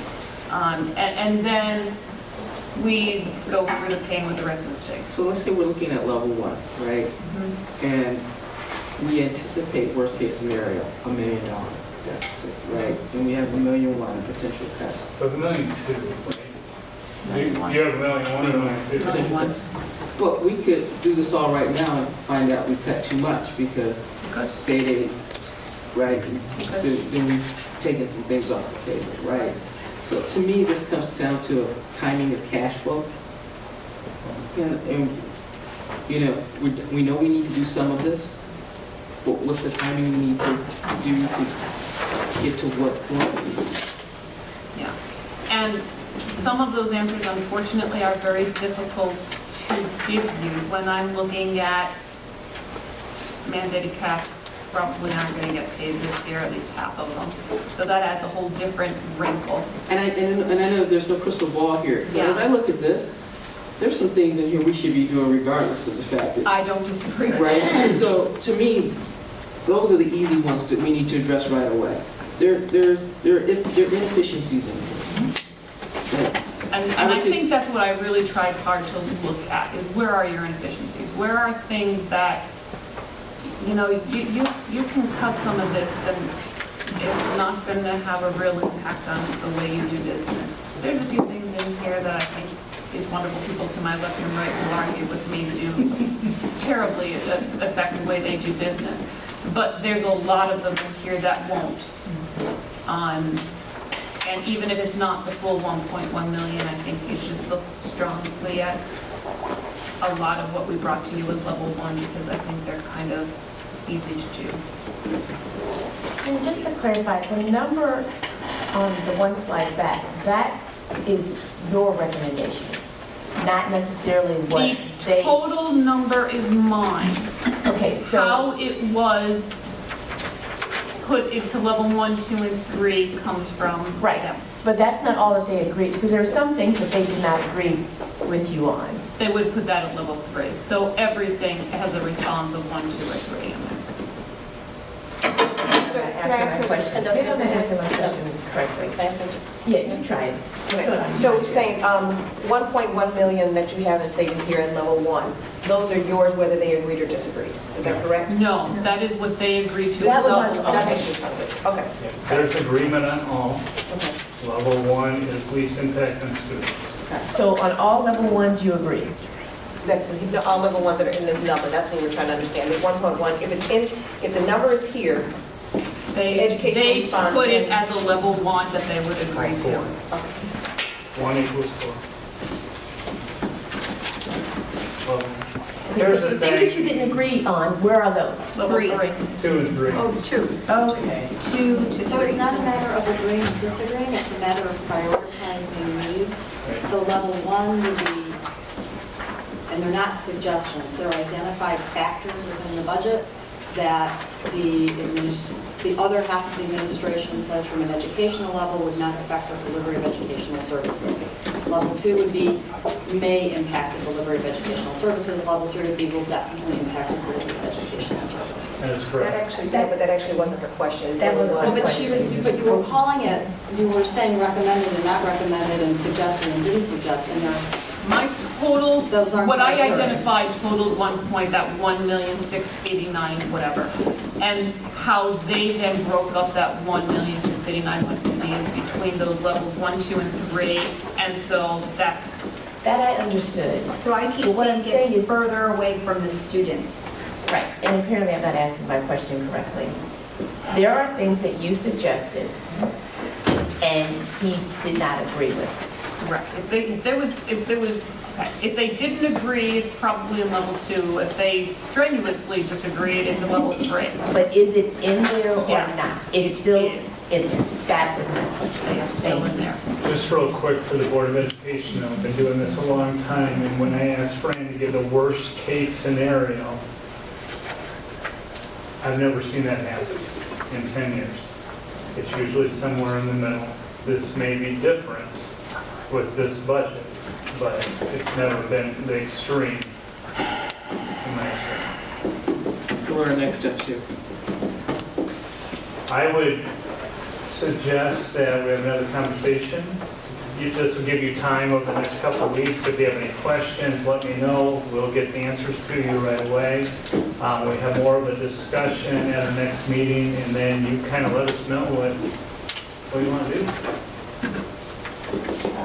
Since back to my night, still learning piece of it, from Opens Meetings Act, if I ask you a question, if you respond to all of us, and it's something, right? So if I have a question, but obviously everybody could benefit from that response, how does that work? If you send me a question, I will email it back to all, as long as people don't email me back and start having a conversation. Okay, so I can like email you and Greg and say, okay, this is my question. Okay, got it, thank you.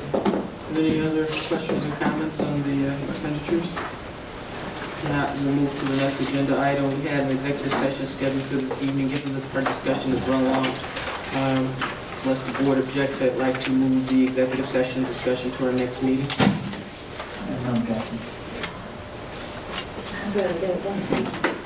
Let's go into executive session. Okay. Kathy, may we have a roll call to an executive session, please? Oh, Langston? yes. Oda? No. Carol? Yes. Marks? Yes. Paredes? Yes. Simmons? Yes. Lunsford? Yes. We're in executive session.